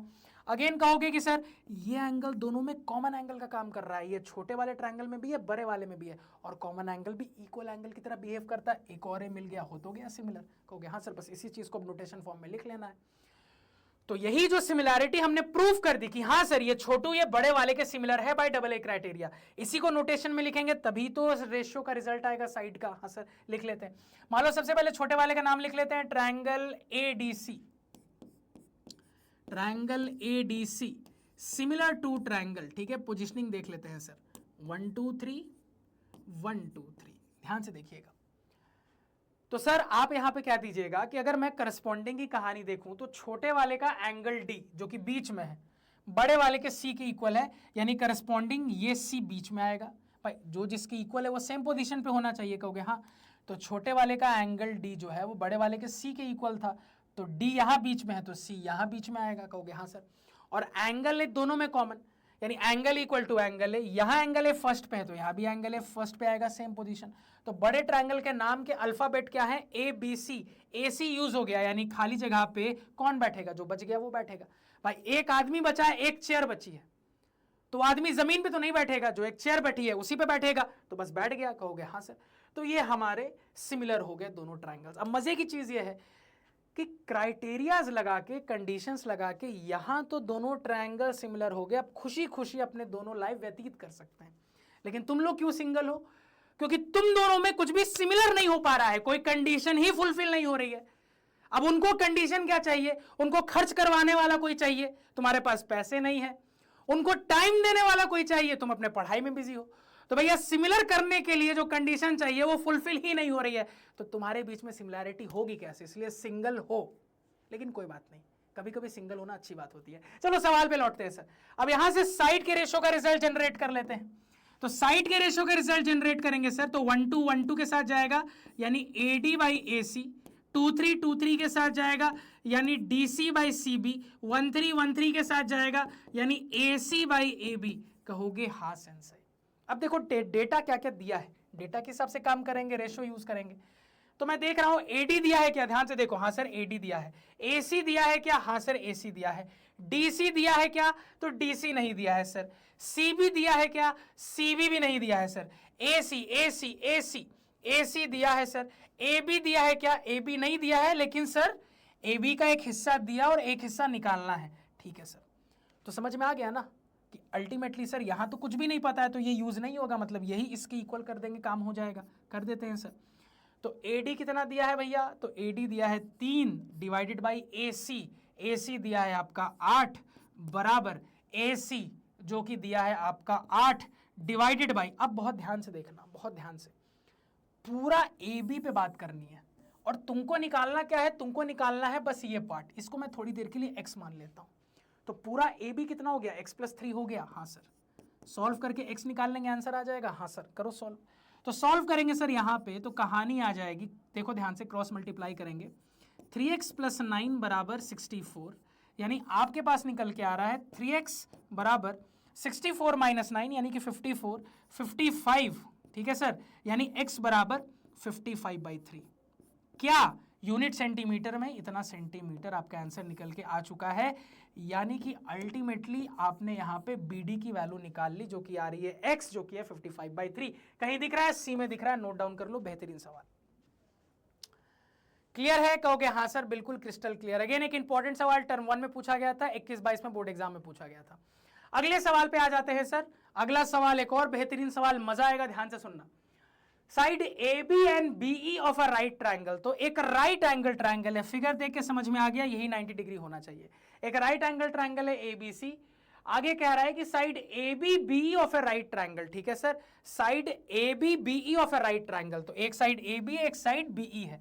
तो ये जो मेरा राइट एंगल ट्रायंगल है सर, ये क्या है, ट्रायंगल ABE, इसके साइड AB पे और BE पे बात हो रही है। क्या बात हो रही है, तो बोला जा रहा है भैया राइट एंगल B पे है और कह रहा है भैया इनका लेंथ आपको दे दिया, ध्यान दीजिएगा, आपको इस राइट एंगल ट्रायंगल में इन दोनों साइड का लेंथ दे दिया गया है रेस्पेक्टिवली के लॉजिक से। लॉजिक लगाना जानते हो, लॉजिक लगा लो। लॉजिक लगाएंगे सर, 1 2 यहां लिखेंगे और आगे डेटा में 1 2 लिख लेंगे, तो 1 1 के साथ 2 2 के साथ। तो सर यहां पे कॉम्बो बन रहा है, AB की लेंथ है 16, तो ये पूरा दिया है 16, और सर अगेन कॉम्बो बन रहा है 2 2 के साथ, यानी BE की लेंथ है 8, यानी कि सर ये है BE, ये आपको पूरा दिया है 8। क्लियर, कहोगे हाँ सर क्रिस्टल क्लियर, बहुत बढ़िया। आगे बढ़ते, the length of the side of largest square FDGB that can be inscribed in the triangle ABE is। अब देखो सवाल ने क्या बोला, सवाल ने बोला कि सर ये जो ट्रायंगल है ना, राइट एंगल ट्रायंगल, इस राइट एंगल ट्रायंगल के अंदर मैं बहुत तरीके से अंदर स्क्वायर रख सकता हूं सर। अंदर ये भी स्क्वायर है, कहोगे हाँ। अंदर ये भी स्क्वायर है, कहोगे हाँ। अंदर ये भी स्क्वायर है। लेकिन सवाल ने क्या बोला, लार्जेस्ट साइड का स्क्वायर इंस्क्राइब करना है। तो अगर एकदम लार्जेस्ट साइज का स्क्वायर अगर आप अंदर फिट करोगे तो एकदम परफेक्टली इस तरीके से फिट होगा, कहोगे हाँ सर, क्योंकि इंस्क्राइब सर्कमस्क्राइब में मैंने आपको सिखाया भी था कि अंदर बाहर की कहानी इस तरीके से होती है कि एक दूसरे को टच कर रहा होता है। तो अगर कोई लार्जेस्ट साइज का स्क्वायर अंदर फिट है राइट एंगल ट्रायंगल के तो ऐसा ही दिखेगा ना, बिल्कुल इसी वजह से फिगर हमारा ऐसा दिख रहा है। तो सवाल कह रहा है कि अगर हम अंदर लार्जेस्ट साइज का स्क्वायर फिट करते हैं तो उसकी साइड लेंथ क्या होगी, निकाल के बताओ। तो ठीक है सर, नहीं पता साइड लेंथ, x मान लेते हैं। तो सर स्क्वायर में तो जानते हो सारे साइड इक्वल, तो अगर ये x तो ये भी x, ये भी x, कहोगे हाँ सर, कोई दिक्कत यहां तक नहीं।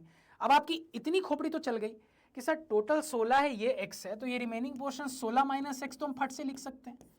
इतना दिमाग तो तुरंत सोच में आ जाना चाहिए। हाँ सर, अगेन उसी तरीके से सर ये भी तो x होगा, all sides of square are equal, total 8 है तो ये रिमेनिंग 8 माइनस x, कहोगे हाँ सर। अब मुद्दा है बनाए तो बनाए कैसे सर। दिमाग काम कर रहा है कि सर कहानी में अल्टीमेटली साइड पे बात करनी है, कुछ हिट किया, कहानी में अल्टीमेटली साइड पे बात करनी है। पैरेलल लाइन कुछ गिवन विवन है नहीं, मतलब सीधे समझ में आ रहा है, सिमिलैरिटी यूज करेंगे। अब सर कहानी में ट्रायंगल बहुत सारे हैं, ट्रायंगल ये भी है, ये भी है, ये भी है, किसको यूज करें, किन दोनों को सिमिलर करें, और अकॉर्डिंग टू क्वेश्चन दिख रहा है साइड के रेशो का रिजल्ट यूज करना है, लेकिन सिमिलर किन दोनों को करें। तो यहां पे आपका दिमाग काम कर जाना चाहिए कि सर किन दोनों को सिमिलर करेंगे। तो यहां पे सर इन पार्ट्स को देखकर तुरंत आपको हिंट मिल जाना चाहिए कि सर इस टाइप के दो पार्ट्स यहां भी आ रहे हैं, सेम टाइप का है ना, हाँ सर, तो दिख रहा है ये छोटे वाला ये छोटे वाले के सिमिलर कर देते हैं, काम हो जाएगा। तो हमने टारगेट में क्या लिया, ये वाला, और इसके साथ टारगेट में क्या लिया, ये वाला, इन दोनों को सिमिलर कर देंगे, काम हो जाएगा। ठीक है सर। अब मैंने क्या बोला, कभी भी सिमिलर करना है डबल ए क्राइटेरिया का दिमाग लगाओ, बिल्कुल सर। तो अगर मैं डबल ए क्राइटेरिया का दिमाग लगाऊंगा तो डबल ए के लिए अगर मैं सोचूं तो मुझे समझ में आता है आराम से कि सर देखो एंगल है, कैसे है देखना सर, स्क्वायर है तो सारे इंटरनल एंगल 90 डिग्री होंगे, हाँ सर बिल्कुल होंगे, यानी कि ये भी 90 डिग्री हो जाएंगे, कहोगे हाँ सर बिल्कुल ये भी हो जाएंगे। तो मुझे एक है तो सीधे मिल गया कि सर इस ट्रायंगल का ये एंगल इस ट्रायंगल की इस एंगल की इक्वल, तो एक ही मिल गया डबल ए में से। अब दूसरा ए कैसे मिलेगा, तो फिर खोपड़ी चल रही है सर, स्क्वायर में अपोजिट साइड पैरेलल भी तो होता है सर, तो ये इसके पैरेलल, ये ट्रांसवर्सल हो गया, यानी कि सर ये एंगल इसके इक्वल हो जाएगा, कहोगे हाँ सर। तो एक और ए मिल गया, डबल ए से सिमिलर हो गया, अब साइड रेशियो का रिजल्ट लगा देंगे, खत्म हो गया सवाल। कर लेते हैं सर। तो यहाँ पे अगर हम सिमिलैरिटी का पहले नोटेशन लिख ले, मान लो पहले इसका नाम लिख लेते हैं triangle AFD, triangle AFD similar to triangle, क्या हो जाएगा भैया, तो यहां पे डबल ए क्राइटेरिया के हिसाब से अगर हम सोचें तो मुझे समझ में आ रहा है कि सर देखो F के इक्वल G है तो F की पोजीशन पे G आएगा, F बीच में है, G यहां बीच में आ जाएगा। अगेन देखिएगा यहां D के इक्वल E है तो D लास्ट में है तो करस्पॉन्डिंग E यहां लास्ट में आ जाएगा। तो इस ट्रायंगल के नाम के अल्फाबेट DGE थे, GE हो गया, यानी खाली चेयर पे जो इंसान बच गया वही बैठेगा ना, यानी कि D बैठेगा। हाँ सर। अब यहां से मैं साइड के रेशो का रिजल्ट इजीली जनरेट कर सकता हूं, क्या हो जाएगा सर, तो 1 to 1 2 यानी कि AF बाई DG बराबर 2 3 2 3 यानी कि FD बाई GE बराबर 1 3 1 3 यानी कि AD बाई DE, कहोगे हाँ सेंसई। अब देखो क्या क्या दिया है, तो आप कहिएगा AF दिया है क्या, AF बिल्कुल दिया है, DG दिया है क्या, DG बिल्कुल दिया है, FD दिया है क्या, FD बिल्कुल दिया है, GE दिया है क्या, GE भी दिया है, AD दिया है क्या, AD नहीं दिया है, DE दिया है क्या, नहीं दिया है। तो दिमाग काम किया कि सर यहां तो कुछ भी दिया ही नहीं है तो ये तो यूज होने से रहा, यानी यही इक्वल टू यहां पे यूज करेंगे, यही आपस में इक्वेशन यूज करेंगे। तो अब डेटा पुटिंग बस कर ले सर, तो AF कितना है, AF है 16 minus x divided by DG कितना है भैया जी, तो DG है आपका x बराबर FD कितना है भैया x डिवाइडेड बाई GE कितना है भैया 8 माइनस एक्स, तो x में इक्वेशन बनेगी, सॉल्व करेंगे आंसर आ जाएगा, कहोगे हाँ सर बिल्कुल आ जाएगा। चलिए सॉल्व कर लेते हैं, देखो फटाफट। तो सर यहां इक्वेशन बन रही है 16 minus x by x 16 minus x by x बराबर x by 8 minus x by 8 minus x. तो सर अगर हम क्रॉस मल्टीप्लाई कर लें तो मेरे पास आ रहा है एक्स स्क्वायर बराबर, बड़े ध्यान से सुनना, तो सर यहां पे हो जाएगा 8 6 जा 48 का 4, 8 1 जा 8 प्लस 4 12 128। अब बड़े ध्यान से देखना, माइनस 16x माइनस 8x यानी माइनस 24x और minus minus plus x square. मन में ही थोड़ा कैलकुलेशन सिंपल करना आना चाहिए।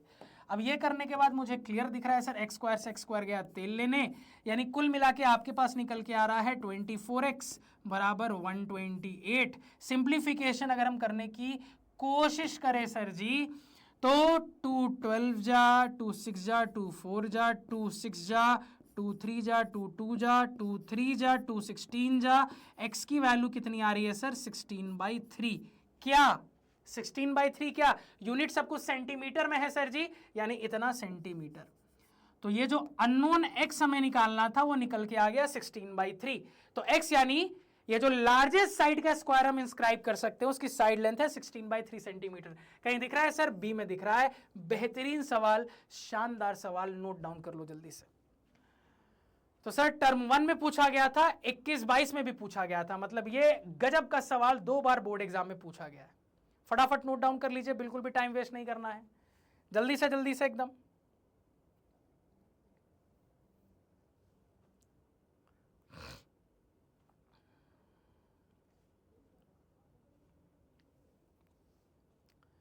जल्दी से नोट डाउन कर लीजिए।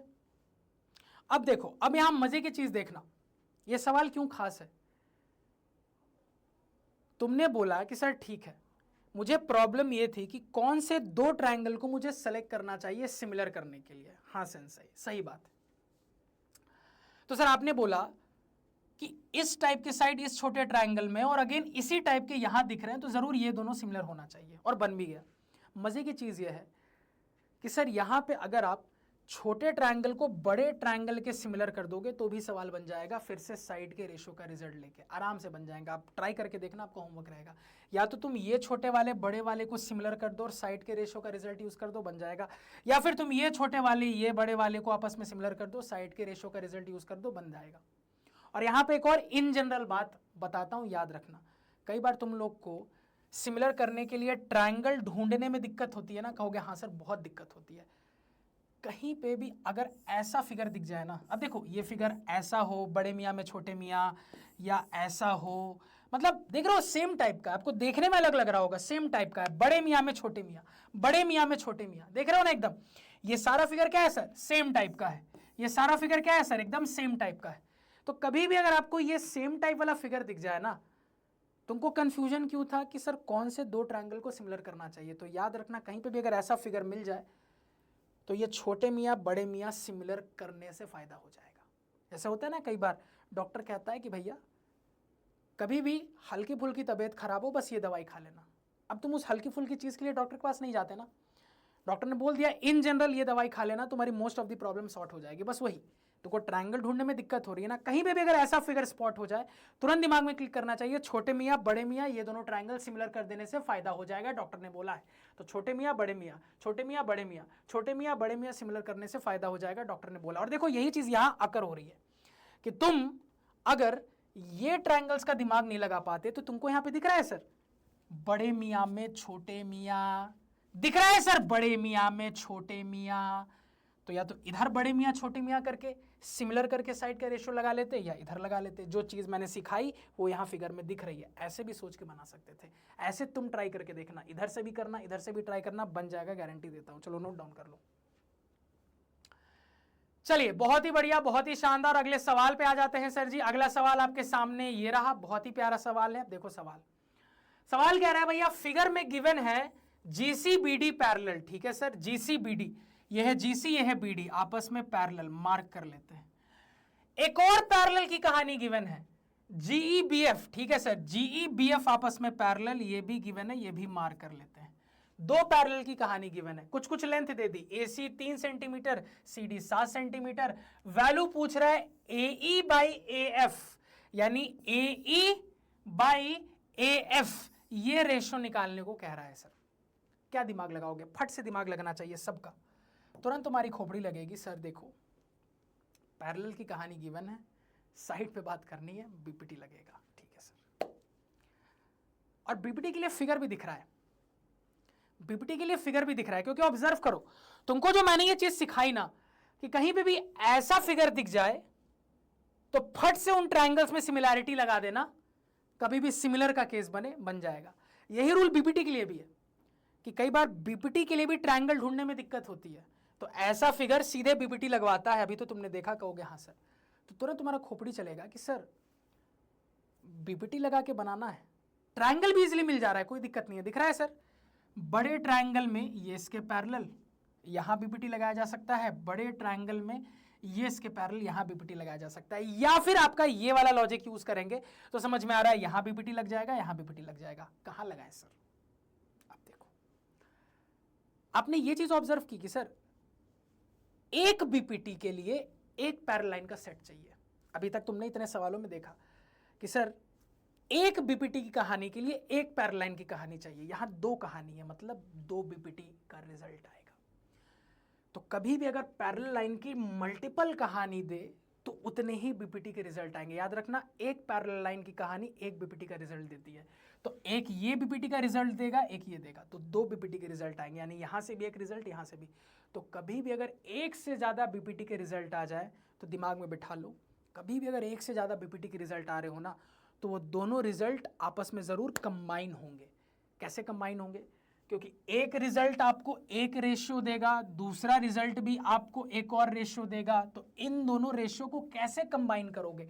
तो सर दोनों ही रेशियो में जरूर एक पार्ट सेम टू सेम होगा।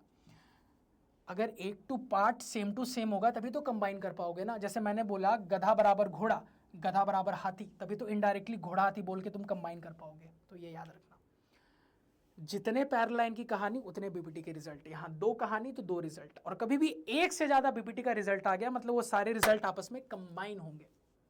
और कंबाइन कैसे होते हैं? इस लॉजिक से कि दोनों ही रिजल्ट में आपको एक रेशियो सेम दिखता है, जिससे इनडायरेक्टली आप कंबाइन कर सकते हो। बस खत्म हो गया सवाल, खत्म हो गया सवाल, कुछ नहीं करना है, खत्म हो गया सवाल।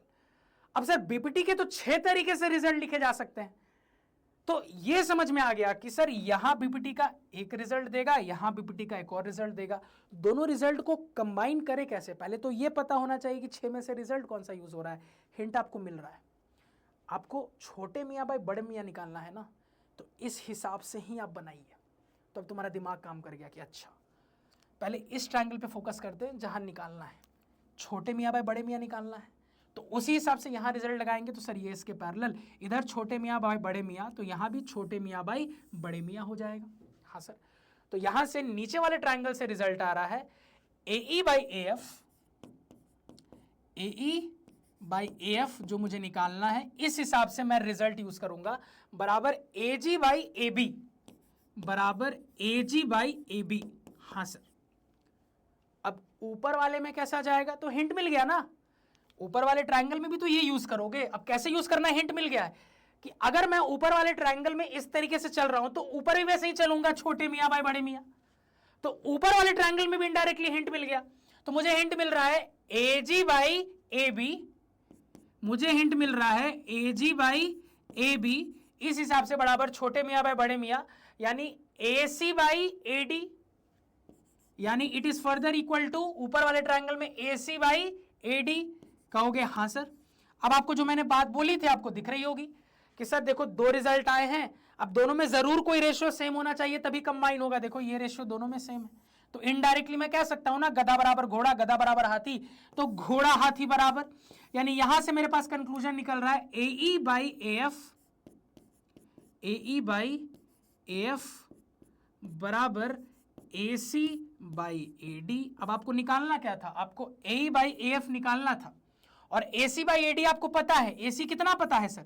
तो AC आपको पता है 3, AD कितना पता है सर? तो पूरा AD 3 + 7 10। कहोगे हाँ सर, तो इनडायरेक्टली आपका ये रेशियो निकल के आ गया, कितना आ गया? 3/10। कहोगे हाँ सर, इसी को तुम ऐसा भी लिख सकते हो 3:10, आपकी मर्जी।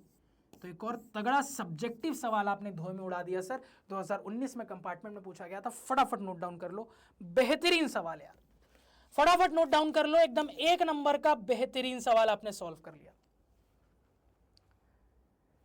चलिए, बहुत ही बढ़िया, बहुत ही शानदार, बहुत ही जबरदस्त। अगले सवाल पे आ जाते हैं सर जी। अगला सवाल हमारे सामने ये रहा। सवाल ध्यान से सुनना, समझने की कोशिश करना। In the given figure XZ is parallel to BC। ठीक है सर, बोल रहा है कि ये जो XZ है ये पूरा का पूरा BC के पैरेलल है। ठीक है सर, आगे क्या बोला? AZ 3 centimetre. ठीक है सर, AZ है 3 सेंटीमीटर, ZC 2 सेंटीमीटर। ठीक है, बहुत बढ़िया। BM 3 centimetre. ठीक है सर, इतनी दूर BM 3 सेंटीमीटर, MC 5 सेंटीमीटर, ये MC 5 सेंटीमीटर। ठीक है सर जी, कह रहा है find the length of XY निकालो। ये XY निकालना है, नहीं पता है, थोड़ी देर के लिए X मान लेते हैं। क्या करोगे? कहोगे सर बड़ा उटपटांग सा सवाल है, कुछ कुछ पार्ट्स दिया है, कुछ कुछ नहीं दिया है, कैसे सॉल्व करें सर, कैसे निकालें? अब देखो क्या दिमाग लगाएंगे, बहुत ध्यान से सुनना, बहुत स्ट्रेट फॉरवर्ड सवाल है। तो तुरंत तुम्हारा दिमाग काम किया कि सर पैरेलल लाइन गिवन है, साइड पे बात करनी है, मतलब बीपीटी तो लगेगा सर, पक्का। ठीक है सर, बीपीटी लगेगा, लगा दो बीपीटी लगेगा तो। ठीक है सर, बीपीटी लगा देते हैं। अब मुद्दा ये है कि सर यहाँ बीपीटी लगाए कैसे, क्योंकि बीपीटी के तो 6 रिजल्ट होते हैं। कहोगे हाँ सर, नहीं पता बीपीटी कैसे लगाए। ठीक, कोई बात नहीं, ठीक है, इतना बस ध्यान में रखना, नहीं पता सर बीपीटी कैसे लगाना है।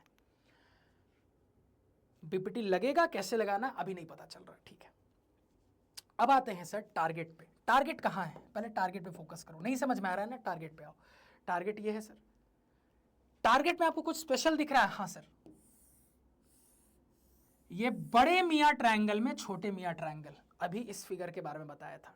टारगेट पे फोकस करो। हाँ सर, टारगेट में स्पेशल दिखा। अब टारगेट में आपको क्या दिख रहा है सर? बीपीटी से ये तो कभी आएगा नहीं, सिमिलैरिटी, मतलब छोटे मियाँ बड़े मियाँ सिमिलर करना पड़ेगा। और आपको मैंने सीधे सिमिलर कैसे करना है और रिजल्ट कैसे यूज करना बताया कि सर छोटे मियाँ बाय बड़े मियाँ बराबर छोटे मियाँ बाय बड़े मियाँ बराबर छोटे मियाँ बाय बड़े मियाँ। कहोगे हाँ सर, एकदम सही बात है। ठीक, ध्यान से देखते जाना, बड़ा मजा आएगा। यानी कि सर अगर मुझे कहीं से ये रेशियो या ये रेशियो पता चल जाए तो मैं आराम से कंपेयर करके फिर निकाल लूंगा ये x, क्योंकि छोटे मियाँ बाय बड़े मियाँ बराबर इधर में से या इधर में से, या तो ये दोनों साइड पता चल जाए या तो इधर के दोनों पता चल जाए। अब कैसे पता चलेगा? अब तुम्हारी खोपड़ी चल गई कि सर सिमिलैरिटी लगाना है, कैसे आगे बढ़ना है, यहां समझ में आ गया। और इस सवाल में बीपीटी भी लग रहा है। पहली बार एक बड़ा अमेजिंग सवाल मिला जिसमें बीपीटी भी लगा, सिमिलैरिटी भी लगा, क्योंकि सर पैरेलल लाइन गिवन है तो बीपीटी भी लगेगा। तो बड़े ट्रायंगल में अगर हम बीपीटी लगाएंगे तो हम कंफ्यूजन में थे ना, कैसे लगाए, हिंट मिल गया कैसे लगाए। क्योंकि सर अगर बड़े ट्रायंगल में बीपीटी लगाएंगे तो छोटे मियाँ बाय बड़े मियाँ चलना है, यानी यहाँ भी छोटे मियाँ बाय बड़े मियाँ चलेंगे। खत्म हो गया सवाल। तो हम तुरंत यहाँ पे कह देंगे कि सर छोटे मियाँ बाय बड़े मियाँ बराबर, डायरेक्टली लिख रहा हूँ, छोटे मियाँ बाय बड़े मियाँ जो कि फर्दर इक्वल है छोटे मियाँ बाय बड़े मियाँ के, तो डायरेक्टली सीधे कनेक्ट कर रहा हूँ। छोटे मियाँ 3 पार्ट डिवाइड बाय बड़े मियाँ पूरा कितना हो गया? 3 + 2 5 पार्ट। बस सॉल्व करके x निकाल लेना है। तो सर सॉल्व करेंगे यहाँ पे तो ये हो गया 5x बराबर 9, यानी x बराबर 9/5 सेंटीमीटर। आ गया सर हमारा आंसर। बेहतरीन सवाल, यानी एक ही सवाल में बीपीटी का भी लॉजिक लगा, सिमिलैरिटी का भी लॉजिक लगा, और जो सिखाया है, जिस तरीके से सोचना बताया है, उसी तरीके से आपने किया और इजीली बन गया। कि ठीक है, तुमको दिक्कत हो रही थी कि यार बीपीटी कैसे लगाएं, कौन सा रिजल्ट लगाएं, तो पहले एक बार टारगेट पे आ जाते हैं। टारगेट पे समझ में आ गया, टारगेट क्लियर हुआ तो इनडायरेक्टली ये भी क्लियर हो गया, बीपीटी का कौन सा रिजल्ट लगाना। मजा आ गया सर, नोट डाउन करो फटाफट। तो 2023 में बोर्ड एग्जाम में पूछा गया था, बहुत ही अव्वल दर्जे का धुआंधार सवाल। चलिए अगले सवाल पे आ जाते हैं सर। अब ये सवाल मुंह जवानी सबसे बनना चाहिए, देखने में खतरनाक, बहुत इंपॉर्टेंट, और अब मुंह जवानी तुमसे बनेगा क्योंकि तुमको एक्सपर्ट बना दिया मैंने इस छोटू से सेशन में। सर कह रहा है PA, QB and RC are each perpendicular to AC. कह रहा है सर ये लाइन ये लाइन ये लाइन तीनों इसके परपेंडिकुलर है। बहुत बढ़िया। आगे जाके कुछ लेंथ दे दी, ये x है, ये y है, ये z है, ये मुझे यहां पे बता दिया। अगेन ये भी बता दिया, ये a है, ये b है। अब मुझे कह रहा है प्रूफ करो 1/x + 1/y बराबर 1/z। यानी ये भी आना चाहिए रिलेशन में, ये भी आना चाहिए, ये भी आना चाहिए। कैसे आएगा सर? कोई दिक्कत नहीं है, जितना दिख रहा है करते जाओ, बस आंख बंद करके जो दिख रहा है करते जाओ, सवाल अपने आप बन जाएगा। क्या दिख रहा है? फटाक से तुमको दिखा कि सर ये वाला फिगर दिख गया सर आपका अंदर में छिपा हुआ, बड़े मियाँ ट्रायंगल में छोटे मियाँ ट्रायंगल, और सर मुझे दिख रहा है कि ये इजीली सिमिलर हो जाएगा, डबल ए से आपने सिखाया था सर, और आपने सीधे मुझे बताया था सर कि ये साइड वाला रिजल्ट याद रखना काम आता है बहुत, क्योंकि साइड पे ही खेलना है। तो बहुत इजीली डबल ए से ये छोटे मियाँ बड़े मियाँ जो कि आपको दिख रहा है यहाँ पे फिगर में, इंपॉर्टेंट फिगर, सिमिलर हो गया।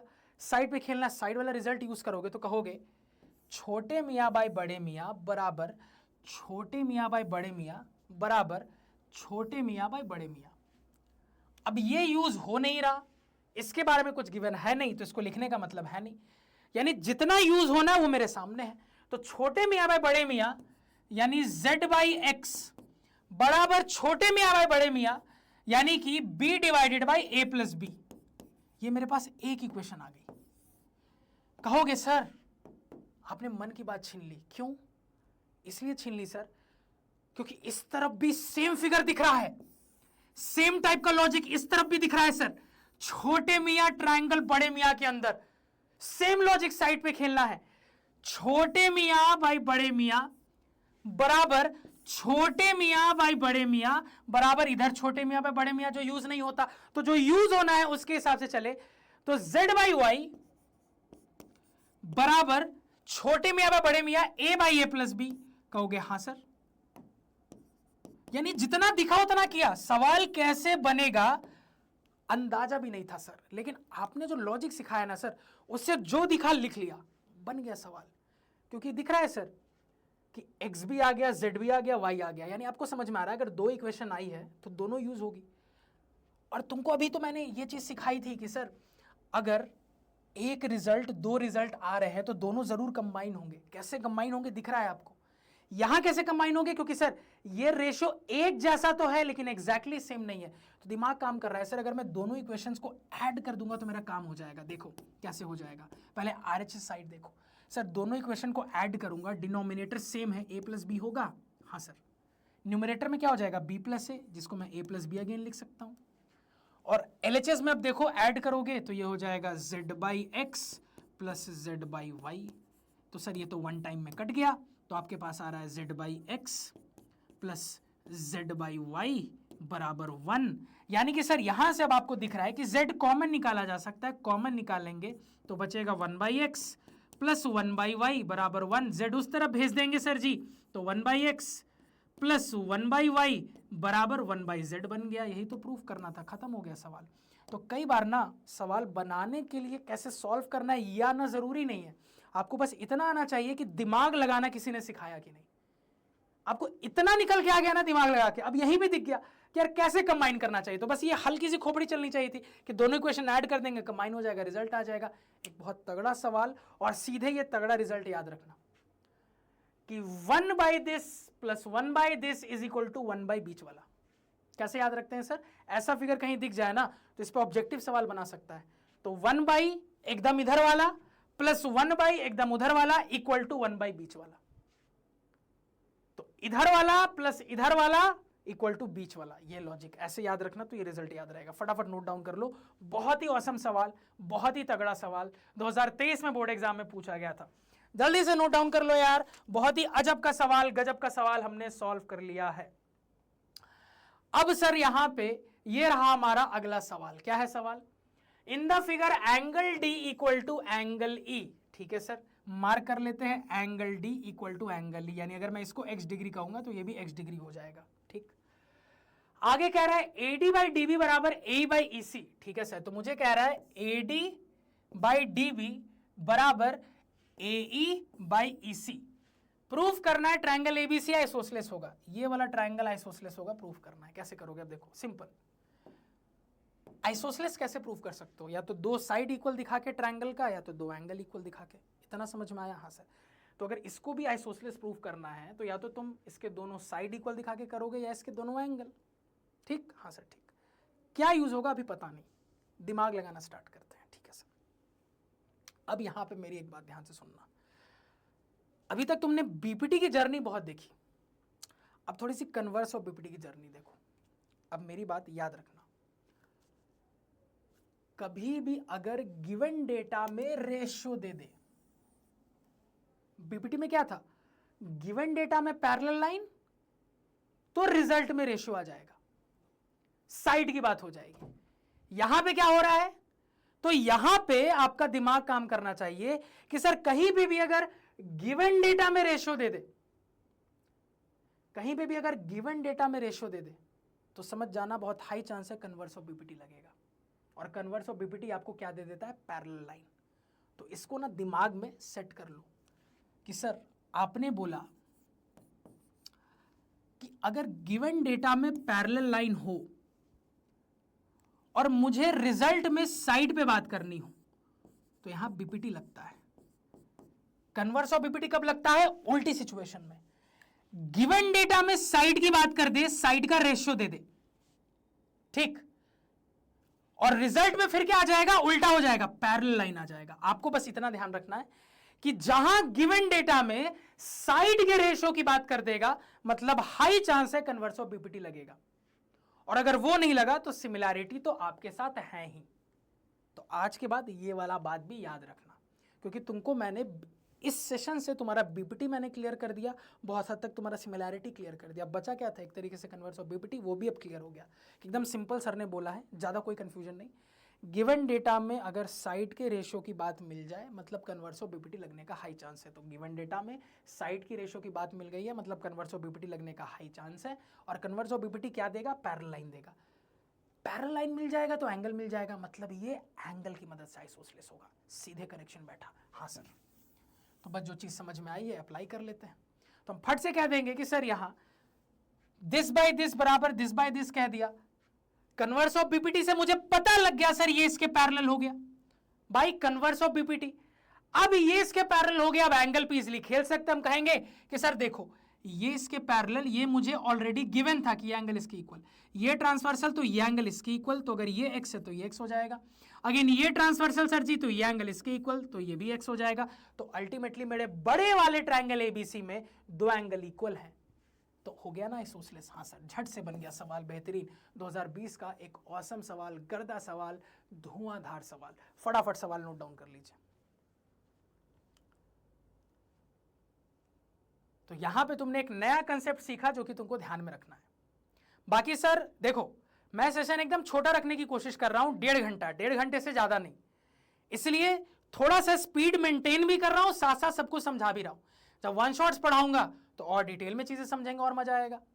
चलो अब यहां जाते हैं सर, अब 2 सवाल बचे फटाफट। असर्शन रीजन, तो सर असर्शन में ये फिगर पे ये कहानी गिवन है कि D is a point on the side BC of a triangle such that angle ADC बराबर ये एंगल, देन ये वाली चीज प्रूव करके दिखाओ या फिर चेक करो ये वाली चीज होगी कि नहीं। तो ठीक है सर, हम ये अननोन मान के चेक कर लेते हैं, अपने आप प्रूव हो जाएगा ट्रू या फॉल्स। अब देखो, अभी तुमने इस टाइप का फिगर सॉल्व करना सीखा है, तुरंत तुम्हारा दिमाग काम करना चाहिए और ये याद भी रखना। देखो कभी भी समथिंग स्क्वायर, कोई साइड का स्क्वायर बराबर एक साइड इंटू दूसरा साइड दे देना, तो ये इनडायरेक्टली ना रेशियो से ही आता है। याद रखना कैसे, क्योंकि समझो अगर मैंने कहीं बोला A/B बराबर B/C, साइड के रेशियो का रिजल्ट है। हाँ सर, इसको थोड़ा क्रॉस मल्टीप्लाई करना, B² बराबर AC बन गया। हाँ सर, तो याद रखना कि कहीं पे भी आपको जो चीज प्रूफ करनी है या चेक करनी है वो इस टाइप की हो ना, साइड का स्क्वायर बराबर साइड इंटू साइड, तो ये इनडायरेक्टली साइड के रेशियो के रिजल्ट से ही क्रॉस मल्टीप्लाई करके आया है।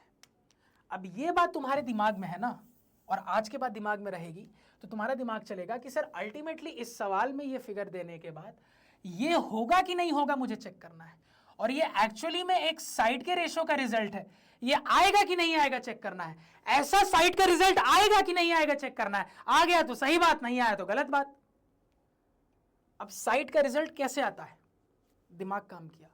सर साइड का रिजल्ट या तो बीपीटी से आता है, सिखाया था ना, रिजल्ट में साइड कब आता है, अभी जस्ट सिखाया था, या तो बीपीटी से या सिमिलैरिटी से। अब बीपीटी के लिए पैरेलल लाइन चाहिए, है नहीं, क्या बचा, सिमिलैरिटी। और इस टाइप के फिगर में तुम जानते हो कैसे किन ट्रायंगल्स को टारगेट करके सिमिलर करना है। अभी जस्ट इस टाइप का फिगर सॉल्व किया है, वो सेम लॉजिक्स यूज करोगे, तुरंत दिमाग काम करेगा कि सर अब यहां पे ये वाला एंगल इस साइड है सर, यानी कि मुझे ये छोटू ट्रायंगल और सर अपना बड़ा वाला ट्रायंगल आपस में सिमिलर करना है, काम हो जाएगा, कर लो, खत्म हो गया खेल। और डबल ए क्राइटेरिया से करेंगे। डबल ए लग रहा है क्या, बिल्कुल। देखो सर छोटे वाले का ये एंगल बड़े वाले ट्रायंगल के इस एंगल के इक्वल, और सर ये कॉमन एंगल हो गया, ये छोटे वाले में भी है बड़े वाले में भी है, तो कॉमन एंगल भी इक्वल एंगल, तो डबल ए क्राइटेरिया से सिमिलर हो रहा है। तो सर यहाँ पे नोटेशन बना लेंगे, साइड के रेशियो का रिजल्ट कर लेंगे, अपने आप चेक हो जाएगा आ रहा है कि नहीं। तो सर यहाँ पे नोटेशन बनाने के लिए रिजल्ट लिखे, तो मान लो छोटे वाले का नाम लिख लेते हैं triangle ADC। Triangle ADC similar to triangle, positioning देख लेते हैं सर, 1 2 3 1 2 3, ध्यान से सुनना है यहां पे। C की इक्वल C होगा, C लास्ट में, यहां भी C लास्ट में हो जाएगा। अब देखिएगा यहां पे छोटे वाले के D की इक्वल बड़े वाले का A है, D बीच में है, यहां A बीच में आ जाएगा, बड़े वाले के नाम में BAC है, A और C हो गया, यानी खाली सीट पे जो बच गया वही बैठेगा सर। तो आपके पास नोटेशन आ गया, अब आप साइड के रेशो का रिजल्ट बना सकते हो, बना लो। तो ये हो जाएगा सर 1 2 1 2, यानी AD बाई BA बराबर 2 3 2 3, यानी कि DC बाई AC बराबर 1 3 1 3, यानी कि AC बाई BC। अब सर ऐसा रिजल्ट स्क्वायर वाला कैसे आएगा, ये भी मैंने आपको समझाया कि एक रेशो में जो चीज नीचे होगी वही दूसरे रेशो में ऊपर होगी। तो दिमाग लगाओ, कौन एक रेशो में नीचे और दूसरे रेशो में ऊपर है? कहोगे सर यहां ये चीज दिख रही है, एक रेशो में जो चीज नीचे दूसरे में ऊपर, तभी तो सर क्रॉस मल्टीप्लाई करने पे स्क्वायर होगा। तो बस यहां से क्रॉस मल्टीप्लाई करेंगे तो ये हो जाएगा AC स्क्वायर बराबर BC इंटू DC। क्या यही सेम रिजल्ट यहां पे लिखा है? हाँ सर लिखा है, मतलब ये सही बात है, नोट डाउन करिए। अब रीजन में देखिए क्या है, रीजन में कह रहा है in the given figure angle D बराबर angle C, angle D angle C की इक्वल है। अब आप चेक करिए कि इस नोटेशन के साथ क्या छोटू ट्रायंगल और बड़ू ट्रायंगल सिमिलर होंगे। ठीक है सर, चेक कर सकते हैं। तो छोटू ट्रायंगल बड़ू ट्रायंगल में अगर हम देखें सर, तो सबसे पहले तो ये कॉमन एंगल दोनों में तो A मिल गया, क्योंकि कभी भी सिमिलर करना हो तो AA क्राइटेरिया सोचते हैं, और छोटे वाले के ये एंगल बड़े वाले के इसके इक्वल, तो कहोगे हाँ सर एक और A मिल गया, AA से सिमिलर है। नोटेशन लिखना हम जानते हैं, लिख लेते हैं। अब देखो यहां नोटेशन के हिसाब से छोटू ट्रायंगल का नाम ऐसे लिखा गया है और पहले रखा गया है, तो हम इसको एज इट इज लिख लेते हैं, ट्रायंगल ADE। अब हम अपने नोटेशन के रूल्स के हिसाब से चेक करके देखते हैं कि बड़े ट्रायंगल का नाम ऐसे ही लिखाएगा क्या, तो अपने आप फिर साबित हो जाएगा कि ये सही नोटेशन है कि गलत। तो चेक करते हैं। तो सर A कॉमन है तो A की इक्वल A होगा, A फर्स्ट पे है, यहां पे भी A फर्स्ट पे हो जाएगा। अब छोटे वाले के D की इक्वल बड़े वाले का C है, छोटे वाले में D बीच में है तो सेम पोजीशन बड़े वाले में इसके इक्वल वाला बीच में होगा। अब बड़े ट्रायंगल के नाम में ABC है, AC हो गया, खाली जगह पे B आएगा, सेम नोटेशन आया, आ गया सर, ये भी ट्रू स्टेटमेंट। तो जब दोनों ट्रू होता है A या B, तो आप कहिएगा कि सर अगर मैं असर्शन पढ़ के खुद से पूछूं क्यों भगवान क्यों ऐसा है, क्या क्यों का जवाब नीचे नहीं है सर, ये क्यों हुआ, तो आप कहिएगा कि सर यहां सिमिलैरिटी का लॉजिक लगा इसलिए हुआ, लेकिन नीचे कुछ और बात बोली जा रही है, नीचे एक अलग ही चीज हो रही है सर। तो क्यों का जवाब नीचे नहीं है, मतलब आंसर B होगा। Both assertion and reason are true and reason is not the correct explanation of assertion. Note down करिए, एक ताबड़तोड़ असर्शन रीजन का ट्रायंगल का सवाल। अब हम फाइनली देखते देखते अपने सेशन के लास्ट क्वेश्चन पे आ चुके हैं, जो एक दासू सा केस बेस्ड क्वेश्चन है। अब इस केस बेस्ड क्वेश्चन को सॉल्व करने से पहले हमें एक तेजी से कंसेप्ट रिवाइज करना पड़ेगा। कंसेप्ट है शैडो प्रॉब्लम का कंसेप्ट। तो मैथमेटिकली शैडो प्रॉब्लम का कंसेप्ट कैसे काम करता है फटाफट रिवाइज कर लेते हैं। डिटेल में हम इसको हाइट एंड डिस्टेंस के वन शॉट में तो देखेंगे ही। अब देखो फटाफट कहानी रिवाइज करवा रहा हूं। सबसे पहले तो सर जिस ऑब्जेक्ट की शैडो बनने वाली है, क्लास 10th लेवल पे बात करें तो वो ऑब्जेक्ट हमेशा आपके ग्राउंड के ऊपर या हॉरिजॉन्टल बेस के ऊपर परपेंडिकुलरली रहेगा। जैसे यहां पे मान लो इस ऑब्जेक्ट की शैडो बनने वाली है, तो ये ऑब्जेक्ट मेरे ग्राउंड के ऊपर या फिर हॉरिजॉन्टल बेस के ऊपर परपेंडिकुलरली है। ठीक है सर। अब आप डिसाइड करो कि आपको शैडो ऑब्जेक्ट के किस डायरेक्शन में बनानी है। आपको शैडो ऑब्जेक्ट के इस साइड बनानी है कि इस साइड बनानी है। तो याद रखना, जिस भी डायरेक्शन में शैडो बनाना चाहते हो उसके अपोजिट डायरेक्शन में थोड़ा सा ऊपर की तरफ सूरज बना लेना। तो क्या याद रखोगे, शैडो जिस भी डायरेक्शन में बनाना चाहते हो उसके अपोजिट डायरेक्शन में सूरज बना लेना थोड़ा ऊपर की तरफ। ठीक है सर, क्योंकि generally speaking class 10th level पे बात करें तो शैडो बनने के लिए लाइट सोर्स होना चाहिए, और जनरली लाइट सोर्स हमारा सन ही होता है। ठीक है, अब इस कंसेप्ट को एक बार समझ लेते हैं। जैसे मान लो इस ऑब्जेक्ट की शैडो मैं इधर बनाना चाह रहा हूं, तो अगर शैडो इधर बनाना चाह रहा हूं तो इसके अपोजिट डायरेक्शन में सूरज बनानी है। मतलब सूरज मुझे इस साइड बनाना है, और इस साइड कैसे बनाना है, ऑब्जेक्ट से थोड़ा ऊपर की तरफ बनाना है। लॉजिक समझ गए। अगेन उसी तरीके से यहां पे देखो, मान लो मैं शैडो इस ऑब्जेक्ट की इस साइड बनाना चाहता हूं, तो इस साइड अगर शैडो बनाना चाहता हूं तो सूरज अपोजिट डायरेक्शन में मतलब इस साइड होगा, और इस साइड ऑब्जेक्ट से थोड़ा ऊपर की तरफ होगा। कहोगे हाँ सर, तो अब आपको ये लॉजिक क्लियर हो गया होगा कि सर अगर शैडो इधर बनानी है तो अपोजिट डायरेक्शन में सूरज होगा, ऑब्जेक्ट से थोड़ा ऊपर की तरफ। अगेन सर इसी तरीके से शैडो अगर इधर बनानी है तो सूरज इस साइड होगा, ऑब्जेक्ट से थोड़ा ऊपर की तरफ। समझ गए? कहोगे हाँ सर। सन की प्लेसमेंट समझ में आ गई। अब आपको सन की प्लेसमेंट समझ में आ गई है तो अब देखो फटाक से आपका शैडो बन जाएगा। मैथमेटिकली क्लास 10th लेवल पे शैडो फॉर्म करने के लिए सिर्फ एक रे से काम हो जाता है। ध्यान ये रखना है कि तुमको अपने सूरज से सिर्फ और सिर्फ एक लाइट रे इस तरीके से निकालनी है कि ये आपके ऑब्जेक्ट के टॉप को टच करता हुआ जाए और जमीन को स्ट्राइक कर जाए। क्या मैंने बोला कि सर 10th लेवल पे बात करें तो किसी भी ऑब्जेक्ट का शैडो बनाने के लिए आपको ध्यान रखना है कि आपको अपने सूरज से, आपको अपने लाइट सोर्स से सिर्फ और सिर्फ एक लाइट रे इस तरीके से निकालनी है कि वो आपके ऑब्जेक्ट के टॉप को टच करता हुआ जाए और जमीन को स्ट्राइक कर जाए। तो सर अगर हम ये काम अप्लाई करके देखें, जैसे मान लो यहां अप्लाई करके देखते हैं, तो मैंने क्या बोला, सूरज से एक रे निकालनी है। अब देखो सूरज से तो रे ये भी जा रही है, रे ये भी जा रही है, ये भी जा रही है, लेकिन मैंने क्या बोला, एक ऐसी रे निकालनी है जो कि आपके ऑब्जेक्ट के टॉप को टच करता हुआ जाए और जमीन को स्ट्राइक कर जाए। तो देख रहे हो सर, ये एक ऐसी रे मैंने बना दी जो मेरे ऑब्जेक्ट के टॉप को टच करती हुई गई और जमीन को जाके स्ट्राइक कर गई। अब इजीली आपका शैडो बन जाएगा। वही लॉजिक यहां अप्लाई कर सकते हो कि सर मुझे अपने सूरज से एक रे इस तरीके से निकालनी है कि वो मेरे ऑब्जेक्ट के टॉप को टच करती हुई जाए और जमीन को स्ट्राइक कर जाए। लो सर जी, कर गई। अब इतना काम हो गया ना, अब खेल खत्म है। कैसे खेल खत्म है? तो भैया कहानी ये कहती है कि आपके ऑब्जेक्ट का जो बेस है और रे ने जमीन को जहां स्ट्राइक किया वही डिस्टेंस आपके बनने वाले शैडो की लेंथ है। तो ऑब्जेक्ट का बेस, रे ने जमीन को यहां स्ट्राइक किया सर जी, तो यही क्या है, यही आपका शैडो की लेंथ है जो सिचुएशन में बन रही है। सिमिलरली सर जी, ये मेरे ऑब्जेक्ट का बेस है, रे ने जमीन को यहां स्ट्राइक किया, इन्हीं के बीच की डिस्टेंस जो है ये मेरे इस ऑब्जेक्ट की शैडो की लेंथ है। कहोगे हाँ सर, लॉजिक समझ में आ गया। तो सभी को बहुत अच्छे से अब शैडो प्रॉब्लम का बेसिक लॉजिक समझ में आ गया होगा। अब फाइनली एक बात याद रखनी है कि सर आपके जमीन के साथ, आपके हॉरिजॉन्टल बेस के साथ जो मेरा रे एक्यूट एंगल बनाता है उसी को एंगल ऑफ एलिवेशन ऑफ सन कहते हैं।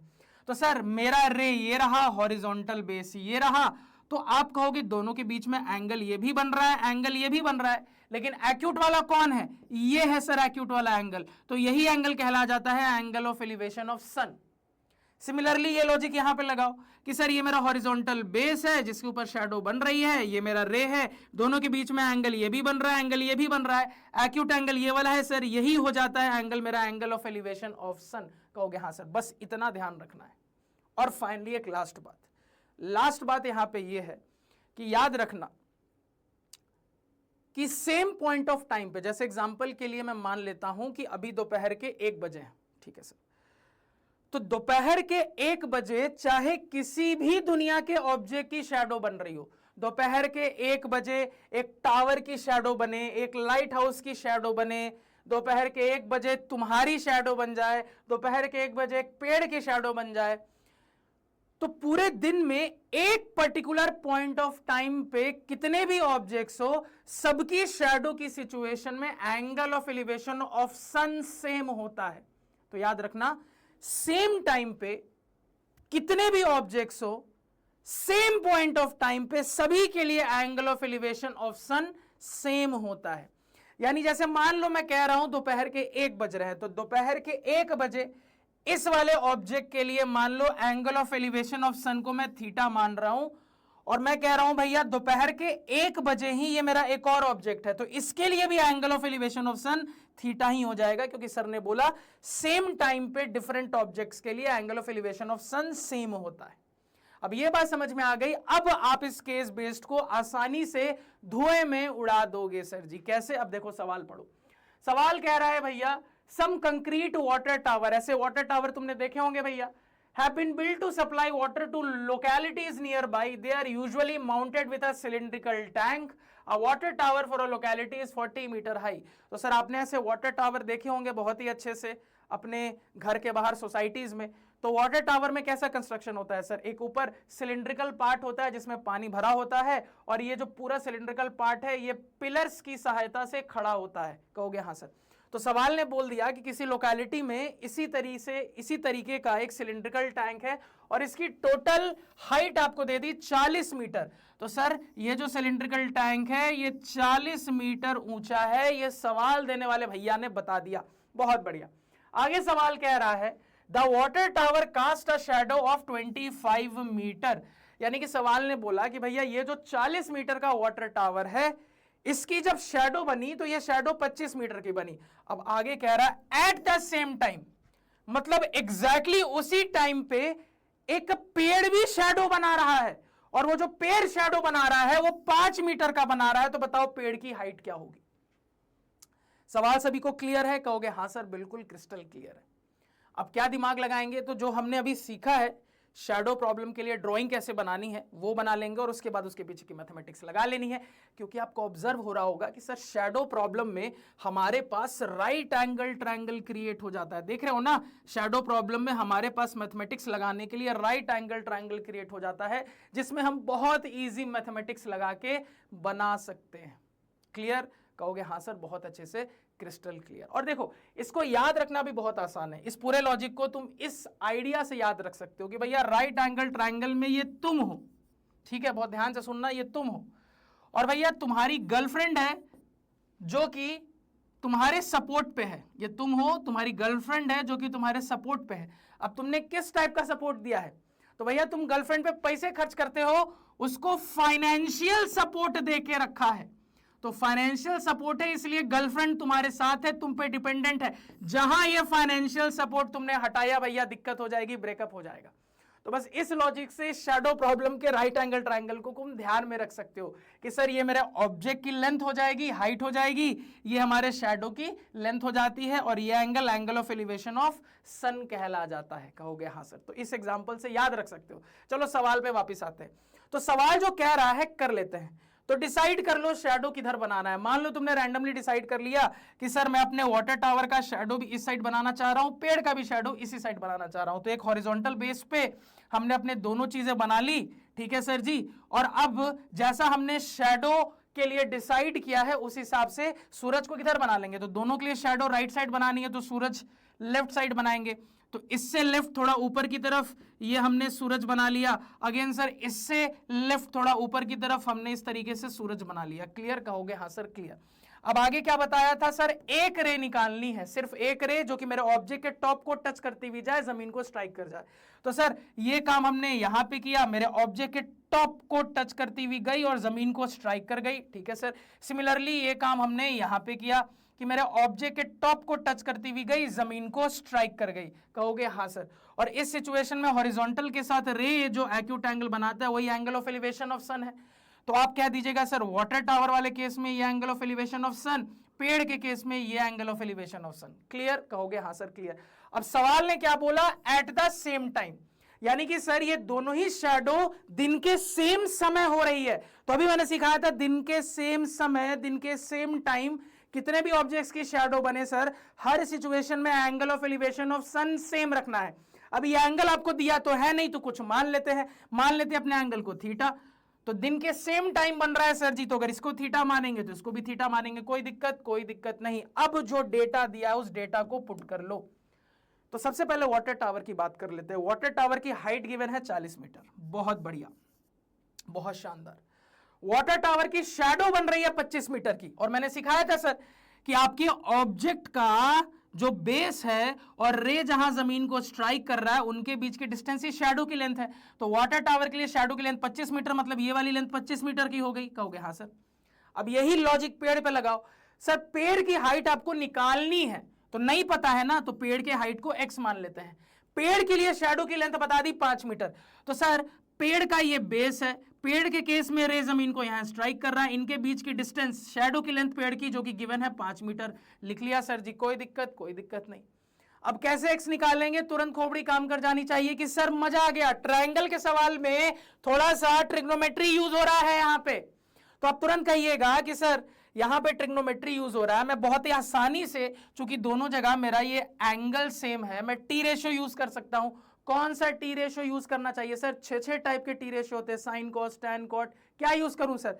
तो तुरंत तुम्हारी खोपड़ी चलेगी कि सर यहां पे दिख रहा है दोनों ही केस में कि परपेंडिकुलर बेस चर्चा में आ रहा है, और परपेंडिकुलर बेस को कौन कनेक्ट करता है? टैन या कॉट, कुछ भी एक यूज कर दो, मान लो टैन यूज कर लेते हैं। तो यहां पे टैन थीटा, और सर एंगल सेम है ना, दोनों जगह एंगल सेम है, यहां का टैन थीटा, यहां से एक टैन थीटा निकलेगा, यहां से टैन थीटा निकलेगा, और दोनों का एंगल सेम है, तो हम टैन थीटा बराबर टैन थीटा कह सकते हैं। कहोगे हाँ सर जी। यहां से टैन थीटा क्या आएगा? परपेंडिकुलर बाय बेस यानी 40/25, और उस तरफ से tan theta again perpendicular by base यानी x/5। कहोगे हाँ सर सिंपल, दोनों के लिए टैन निकाला और एंगल सेम है तो टैन थीटा बराबर टैन थीटा हो गया। टैन थीटा का फॉर्मूला लगाया यहां पे, ये इक्वेशन क्रिएट हो गई। क्या यहां से x नहीं आ जाएगा? बिल्कुल आ जाएगा। तो कह दीजिएगा सर यहां 5 5 जा 25 हो गया, 5 8 जा 40 हो गया, क्रॉस मल्टीप्लाई करेंगे सर, x की वैल्यू आ रही है 8। 8 क्या यूनिट में, कहानी में हर जगह मीटर है, यानी 8 मीटर। तो सर इस पर्टिकुलर सिचुएशन में आप ये कह दीजिएगा कि जो पेड़ है, पेड़ की हाइट थी 8 मीटर। कहीं दिख रहा है 8 मीटर? यहां पे बिल्कुल बी में दिख रहा है। राइट आंसर नोट डाउन कर लीजिए, साइड हो जा रहा हूं। तो कंसेप्ट समझ गए तो सवाल तो धोए में उड़ जाएगा। अब देखो अगला जो ये पार्ट है ना मेरे केस बेस का, ये स्केल फैक्टर पे बेस्ड है, तो थोड़ा सा स्केल फैक्टर मतलब आपको पता होना चाहिए। अब जैसे मैं अभी भी अपने लाइफ की स्टोरी बताता हूं, वैसे तुम्हारी भी फैंटेसी होगी कि तुम लोग को सुपर कार्स पसंद होगी, जैसे लैम्बोर्गिनी हो गई, फरारी हो गई, बेंटले हो गई, रोल्स रॉयस हो गई, इस टाइप की सुपर कार्स तुमको, पोर्शे हो गई, बहुत पसंद होगी। तो सर अभी इतने पैसे तो है नहीं प्रिंस सेंसे के पास कि ये कुछ खरीदे, अभी तो बहुत दूर है। तो प्रिंस सेंसे क्या करते हैं ना, अपने सुपर कार्स का छोटा मॉडल का कलेक्शन बनाते हैं, मतलब वो बड़ी बड़ी सुपर कार्स के एकदम सेम साइज के मिनिएचर्स आते हैं, एकदम ऐसा लगता है किसी ने उस सुपर कार को श्रिंक रैम मार के श्रिंक कर दिया है और वो छोटी हो गई है। तो उस बड़े कार्स के एकदम छोटे परफेक्ट रेशियो वाले मॉडल्स आते हैं, वही मॉडल्स प्रिंसर के पास हैं। और ये जो एग्जांपल है ना, यही है स्केल फैक्टर, कि आपको ऑब्जर्व होगा कि सर जो मेरी बड़ी लैम्बोर्गिनी, अब जैसे मेरी फेवरेट लैम्बोर्गिनी एवेंटाडोर है, तो जो मेरी बड़ी लैम्बोर्गिनी है, उस बड़ी लैम्बोर्गिनी का जो मेरा छोटा खिलौने वाला मॉडल है, आपको दिखेगा कि यार एकदम परफेक्टली श्रिंक किया गया है, एकदम परफेक्ट तरीके से हर पार्ट का लेंथ ब्रेथ हाइट हर चीज का रेशियो मेंटेन किया गया है, एकदम परफेक्ट तरीके से उसको श्रिंक किया गया है, हर चीज का रेशियो मेंटेन करके उसको श्रिंक किया गया है। यही रेशियो मेंटेन करना स्केल फैक्टर है, कि भैया सामने जिसने भी उस बड़े से मॉडल का छोटा मॉडल बनाया, खिलौने वाला मॉडल बनाया, उसने इस तरीके से किया कि मान लो ओरिजिनल लैम्बोर्गिनी की जो लेंथ है वो 100 सेंटीमीटर है, तो खिलौने वाले मॉडल की जो लेंथ होगी वो क्या होगी भैया? तो कहोगे सर जो खिलौने वाले मॉडल की लेंथ हो जाएगी वो 10 सेंटीमीटर हो जाएगी। तो ओरिजिनल लैम्बोर्गिनी की जो लेंथ है वो 100 सेंटीमीटर है, खिलौने की 10 सेंटीमीटर हो गई। तो ये रेशियो क्या मेंटेन हो रहा है? तो आप रेशियो 10/100 करके निकाल लो लेंथ की, या 100/10, आपकी मर्जी है। मान लो मैं इस रेशियो को निकाल लेता हूं 10/100 करके, तो ये कितना आ गया सर? ये रेशियो 1/10 आ गया। तो परफेक्ट स्केलिंग कब हो पाती है? बड़ी चीज का मिनिएचर परफेक्ट कम बन पाता है जब ये रेशियो हर बार मेंटेन रहे हर डायमेंशन के लिए। तो आपका दिमाग काम किया कि मतलब सर अगर मैं लैम्बोर्गिनी की खिलौने वाले मॉडल में परफेक्ट स्केलिंग कर रहा हूं, मिनिएचर बना रहा हूं, और अगर मैंने डिसाइड कर लिया कि भैया लेंथ को 1/10 रेशियो मेंटेन करते हुए रखना है, तो यही 1/10 रेशियो ब्रेथ और हाइट में भी होना चाहिए। यानी अगर ब्रेथ में निकाल के देखें सर जी, तो रेशियो क्या बैठ रहा है? इसी लॉजिक से करें सर जी, तो 5/50 बन रहा है, क्योंकि सर जी मान लो लैम्बोर्गिनी की ब्रेथ है 50 सेंटीमीटर की और खिलौने वाले मॉडल की ब्रेथ है 5 सेंटीमीटर की। फिर से ये रेशियो आप देखो 1/10 का मेंटेन हो रहा है। सेम कहानी आप देखो हाइट में हो रही है। कहोगे हाँ सेंसेई सही बात है। तो यही स्केल फैक्टर है, यही जो रेशियो है इसको स्केल फैक्टर कहते हैं। स्केल फैक्टर का बहुत प्रैक्टिकल यूज है, आप समझ गए यहाँ पे, और उसी पे ये सवाल है। अब देखो सवाल क्या कह रहा है, अब आपको समझ में आ जाएगा। अब अगर मैं अपने सवाल पे वापस जाऊं, तो सवाल ने कहा scale model of water tower, यानी यही जो वाटर टावर है ना, 40 मीटर ऊंचा ये वाटर टावर था, इसी वाटर टावर का एक छोटा मिनिएचर मॉडल बनाया गया है। तो ठीक है सर, ये हमारा ओरिजिनल वाटर टावर हो गया, मान लो ये, मान लो हमारा ओरिजिनल वाटर टावर हो गया, ठीक है। ये इसके पिलर्स हो गए मेरे, जिसके ऊपर ये सिलेंड्रल खड़ा है, और ये टोटल था 40 मीटर का। बड़े ध्यान से देखना, ये मेरा वाटर टावर था टोटल 40 मीटर का। इसका एक मिनिएचर मॉडल बनाया गया, इसका एक खिलौने वाला मॉडल बनाया गया, ठीक है यार, खिलौने वाला मॉडल हमने बना लिया। अब यहाँ पे क्या क्या बोला जा रहा है कि scale model of water tower, ये इसका खिलौने वाला मॉडल है, स्केल मॉडल है। अब स्केल मॉडल के लिए बोला जा रहा है कि भैया scale model of the water tower of 100 centimetre height. तो स्केल मॉडल की हाइट कितनी रखी गई है? 100 सेंटीमीटर। स्केल मॉडल की हाइट रखी गई है 100 सेंटीमीटर। ठीक है सर। आगे कह रहा है दी height of its pillar is 75 centimetre, और इसी स्केल मॉडल में पिलर वाले पार्ट की हाइट कितनी है? 75 सेंटीमीटर है। अब सवाल आपसे पूछ रहा है कि एक्चुअल वाले मॉडल में, यानी एक्चुअल वाटर टावर में पिलर की हाइट क्या होगी? मुझे क्या पता, x मान लेते हैं। लेकिन ये मुझे अब पक्के से पता है कि सर ने स्केल फैक्टर के लॉजिक से सिखाया कि कभी भी जब स्केलिंग करते हैं सर, मिनिएचर मॉडल बनाते हैं, तो हर डायमेंशन के लिए रेशियो सेम होना चाहिए। यानी कि मेरी खोपड़ी चल रही है फिगर देख के कि सर टोटल हाइट से जो रेशियो आएगा वही रेशियो पिलर के लिए भी मेंटेन होना चाहिए, वही रेशियो इसके हर डायमेंशन के लिए मेंटेन होना चाहिए। खेल खत्म हो गया। तो आपको किस डायमेंशन में दोनों चीजें पता है, तो कहिएगा कि सर यहां भी टोटल हाइट पता है, मिनिएचर मॉडल में भी टोटल हाइट पता है, तो यहां से रेशियो आ जाएगा। अब आपकी मर्जी है, रेशियो तुम दिस बाय दिस करके निकालो या दिस बाय दिस करके निकालो, यानी इसका हाइट बाय इसका हाइट करके निकालो या इसका हाइट बाय इसका हाइट करके निकालो। जैसे निकालना चाहो आप निकाल सकते हो। मन में एक तरीका फिक्स कर लेना कि हर बार मान लो तुमने फिक्स कर दिया कि sir miniature by actual maintain करेंगे। जैसे मान लो हर बार तुमने ये फिक्स कर लिया खुद के लिए, करने का तो तुम कुछ भी कर सकते हो कि न्यूमरेटर में मिनिएचर का डायमेंशन रखेंगे, डिनोमिनेटर में एक्चुअल का डायमेंशन रखेंगे। तो मान लो इस हिसाब से चले तो न्यूमरेटर में मिनिएचर का डायमेंशन कितना है sir? Height 100 centimetre divided by actual का डायमेंशन 40 मीटर। अब देखो 100 बाई 40 नहीं होगा, ध्यान रखना, यूनिट सेम होना चाहिए ना रेशियो में। अगर ये सेंटीमीटर में है तो इसको भी सेंटीमीटर में बदलो, या फिर अगर ये मीटर में है तो इसको भी मीटर में बदलो, यूनिट तो सेम रखना पड़ेगा। तो 40 मीटर को सेंटीमीटर में चेंज करोगे तो इतना इंटू 100 हो जाएगा। कहोगे हाँ सर। तो ये रेशियो है जो कि हर चीज में मेंटेन होना चाहिए। तो ये जो मेरा हाइट से रेशियो आया दोनों जगह, यही पिलर की हाइट में भी मेंटेन होना चाहिए। तो इसी तरीके से पिलर की हाइट की बात करेंगे सर, तो ऊपर मिनिएचर की बात कर रहे हैं, मिनिएचर में पिलर की लेंथ है 75 डिवाइडेड बाई एक्चुअल में पिलर की लेंथ पूछ रहा है सर, इसको x मान लिया है हमने, तो यहां से x निकल के आ जाएगा। अब इसको सॉल्व कर लेते हैं। तो सॉल्व करेंगे सर जी, तो यहां पे दिख रहा है 2 0 से 2 0 गया तेल लेने, इसके अलावा यहां पे क्रॉस मल्टीप्लाई कर दे तो ये हो जाएगा 75 इंटू 40 क्या सेंटीमीटर, क्योंकि हमने सब कुछ सेंटीमीटर में कन्वर्ट कर दिया है। तो ये निकल के आ जाएगा 0 का 0, 5 4 जा 20 का 0 2, 7 4 जा 28, 2 30, यानी इतना सेंटीमीटर। और आंसर मीटर में है तो क्या करेंगे, 100 से डिवाइड कर देंगे कि मीटर में कन्वर्ट हो जाए। तो सर 2 0 से 0 गया, यानी कि 30 मीटर आपका आंसर आ रहा है। यानी कि आप यहां स्केल फैक्टर के लॉजिक से कह दीजिएगा कि सर अगर मेरे मिनिएचर मॉडल में पिलर की हाइट 75 सेंटीमीटर है तो उस हिसाब से एक्चुअल वाटर टैंक में मेरे पिलर की हाइट कितनी हो जाएगी, 30 मीटर की, जो कि सी में दिख रहा है, नोट डाउन कर लीजिए। तो केस बेस के अंदर भी बढ़िया बढ़िया कंसेप्ट हमने सीखे। अब केस बेस का last part, in the given figure angle ABC is equal to. तो भैया फिगर आपके सामने, एंगल एबीसी ये रहा, ये एंगल हमसे पूछा जा रहा है क्या होगा, कैसे निकालेंगे? खोपड़ी लगाते हैं सर, थोड़ा सा यहां पे दिमाग लगाते हैं, ध्यान से सुनिएगा, मजा आएगा। देखो तो सर फिगर में हमें ये वाला ट्रायंगल के अंदर छोटू ट्रायंगल दिख रहा है, तो जाना पहचाना फिगर है। अब यहां क्या लगाएं, क्योंकि समझना मेरी बात को, बहुत ध्यान से सुनना और समझना मेरी बात को। तुम यहां पे कहोगे कि सर देखो ऐसा है कि इस पर्टिकुलर सिचुएशन के अंदर पैरेलल लाइन गिवन तो है नहीं कि हम बीपीटी लगा ले और उसके बाद लॉजिक यूज कर दे। तो पैरेलल लाइन है नहीं, बीपीटी कैसे लगाएंगे सर? अब क्या दूसरा तरीका बचा, सिमिलैरिटी। सिमिलैरिटी से ये सवाल बन जाएगा, बिल्कुल बन जाएगा, मैं बता रहा हूं बहुत इजीली। लेकिन सबसे इजी मेथड क्या होगा इस सवाल को बनाने का? अब देखो ध्यान से सुनना, तुम लोग को आते आते रास्ते में मैंने कन्वर्स ऑफ बीपीटी भी सिखा दिया। मैंने क्या सिखाया था? कन्वर्स ऑफ बीपीटी की कहानी में साइड के रेशियो की बात गिवन होती है, पैरेलल तक पहुंच जाते हैं।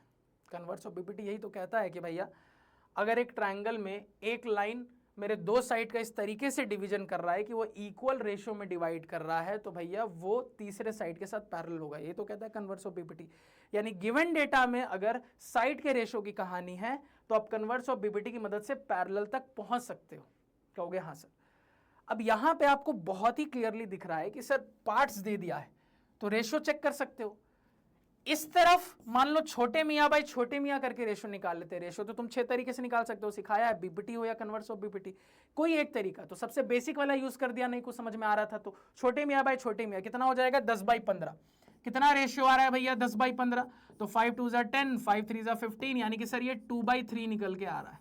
अगेन छोटे मियाँ बाई छोटे मियाँ इस साइड भी करके देखते हैं, तो 14/21 है, 14/21 करेंगे सर, 7 2 14, 7 3 21, ये भी 2/3 आ रहा है।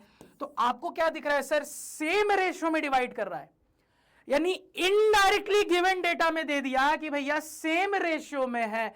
तो अब आप कन्वर्स ऑफ बीपीटी से तुरंत कह दोगे यानी कि ये इसके पैरेलल होगा, और पैरेलल लाइन मिल गई तो एंगल पता करना इजी हो गया, क्योंकि अब तुरंत आपका दिमाग चल जाएगा कि सर ये और ये पैरेलल, ये ट्रांसवर्सल, तो ये एंगल इसकी इक्वल हो जाएगा, यानी 55 डिग्री हो जाएगा। यानी हमारा राइट आंसर आ गया 55 डिग्री। कहीं दिख रहा है क्या, बी में दिख रहा है, फटाफट नोट डाउन कर लीजिए, स्क्रीनशॉट ले लीजिए, साइड हो जाता हूं। तो कन्वर्स ऑफ बीपीटी के भी लास्ट में तुम लोग को मैंने बहुत सारे सवाल बता दिए, तो क्लैरिटी मिल गई होगी कि बीपीटी में क्या होता है, पैरेलल लाइन गिवन होता है, साइड पे बात करते हो। कन्वर्स ऑफ बीपीटी में एग्जैक्टली उल्टा है, यानी कि सर साइड का रेशियो गिवन होता है डायरेक्टली या इनडायरेक्टली, पैरेलल लाइन पे पहुंच जाते हो। कहोगे हाँ सर ऐसा ही कुछ यहां हो रहा है। अब अगेन ये वाला सवाल याद है सर, हमने शुरू में किया था सेकंड क्वेश्चन। अब देखो इस सवाल में मैंने क्या बोला था, वो जो मैंने बताया था, मैंने बोला था ये इजी मेथड है। देखो इस सवाल को एक और तरीके से बना सकते हो। कैसे, सवाल यहां यही तो कह रहा था ना कि वो x बताओ जिसके लिए ये पैरेलल आ जाए, यानी तुम यहां ऐसे भी सोच सकते थे, पैरेलल आ जाए मतलब पैरेलल तक पहुंचना है। और मैंने क्या बोला था कि सर बीपीटी क्या करता है, पैरेलल गिवन होता है, साइड तक पहुंचता है। कन्वर्स ऑफ बीपीटी क्या करता है, रेशियो गिवन होता है, पैरेलल तक पहुंचना है। तो पैरेलल तक पहुंचना है तो तुम ऐसा भी सोच सकते थे सर, पैरेलल तक पहुंचना है मतलब कन्वर्स ऑफ बीपीटी, मतलब मुझे गिवन होना चाहिए कि ये इक्वल रेशियो में डिवाइड कर रहा है। अब गिवन तो कुछ भी नहीं है, मतलब तुम्हारा दिमाग काम किया कि सर ये पैरेलल बनाने के लिए कन्वर्स ऑफ बीपीटी के लॉजिक से हम कहेंगे कि ये इक्वल रेशियो में होना चाहिए। तो अब इक्वल रेशियो 6 रेशियो में से किसी एक रेशियो से कर दो। मान लो मैं छोटे मियां से कर देता हूं, तो मैं कह दूंगा दिस बाय दिस बराबर दिस बाय दिस, ये करके मैं x निकाल लूंगा, यानी कि उस x के लिए अब ये इक्वल रेशियो में हो गया, यानी अब मैं कह सकता हूं इक्वल रेशियो में है तो पैरेलल होगा। तो ये कन्वर्स ऑफ बीपीटी के लॉजिक से भी बना सकते थे, लेकिन थोड़ा सा कॉम्प्लिकेटेड हो जाएगा, इसलिए मैंने शुरू में ये वाला मेथड नहीं बताया, आखिरी में बताया, क्योंकि आखिरी में तुम लोग को मैंने कन्वर्स ऑफ बीपीटी के कुछ सवाल करवाए हैं, तो तुमको लॉजिक क्लियर है। समझ गए बात को, कहोगे हाँ सर। तो इसके साथ आज के लेक्चर की कहानी और हमारे टॉप 15 क्वेश्चन ट्रायंगल्स के खत्म होते हैं। बहुत ही औसम तरीके से सारे इंपॉर्टेंट सवाल लिए हैं। अब इसी तरीके से मिलेंगे अगले सेशन में अगले चैप्टर के साथ, तब तक के लिए तारा रारा सायोनारा।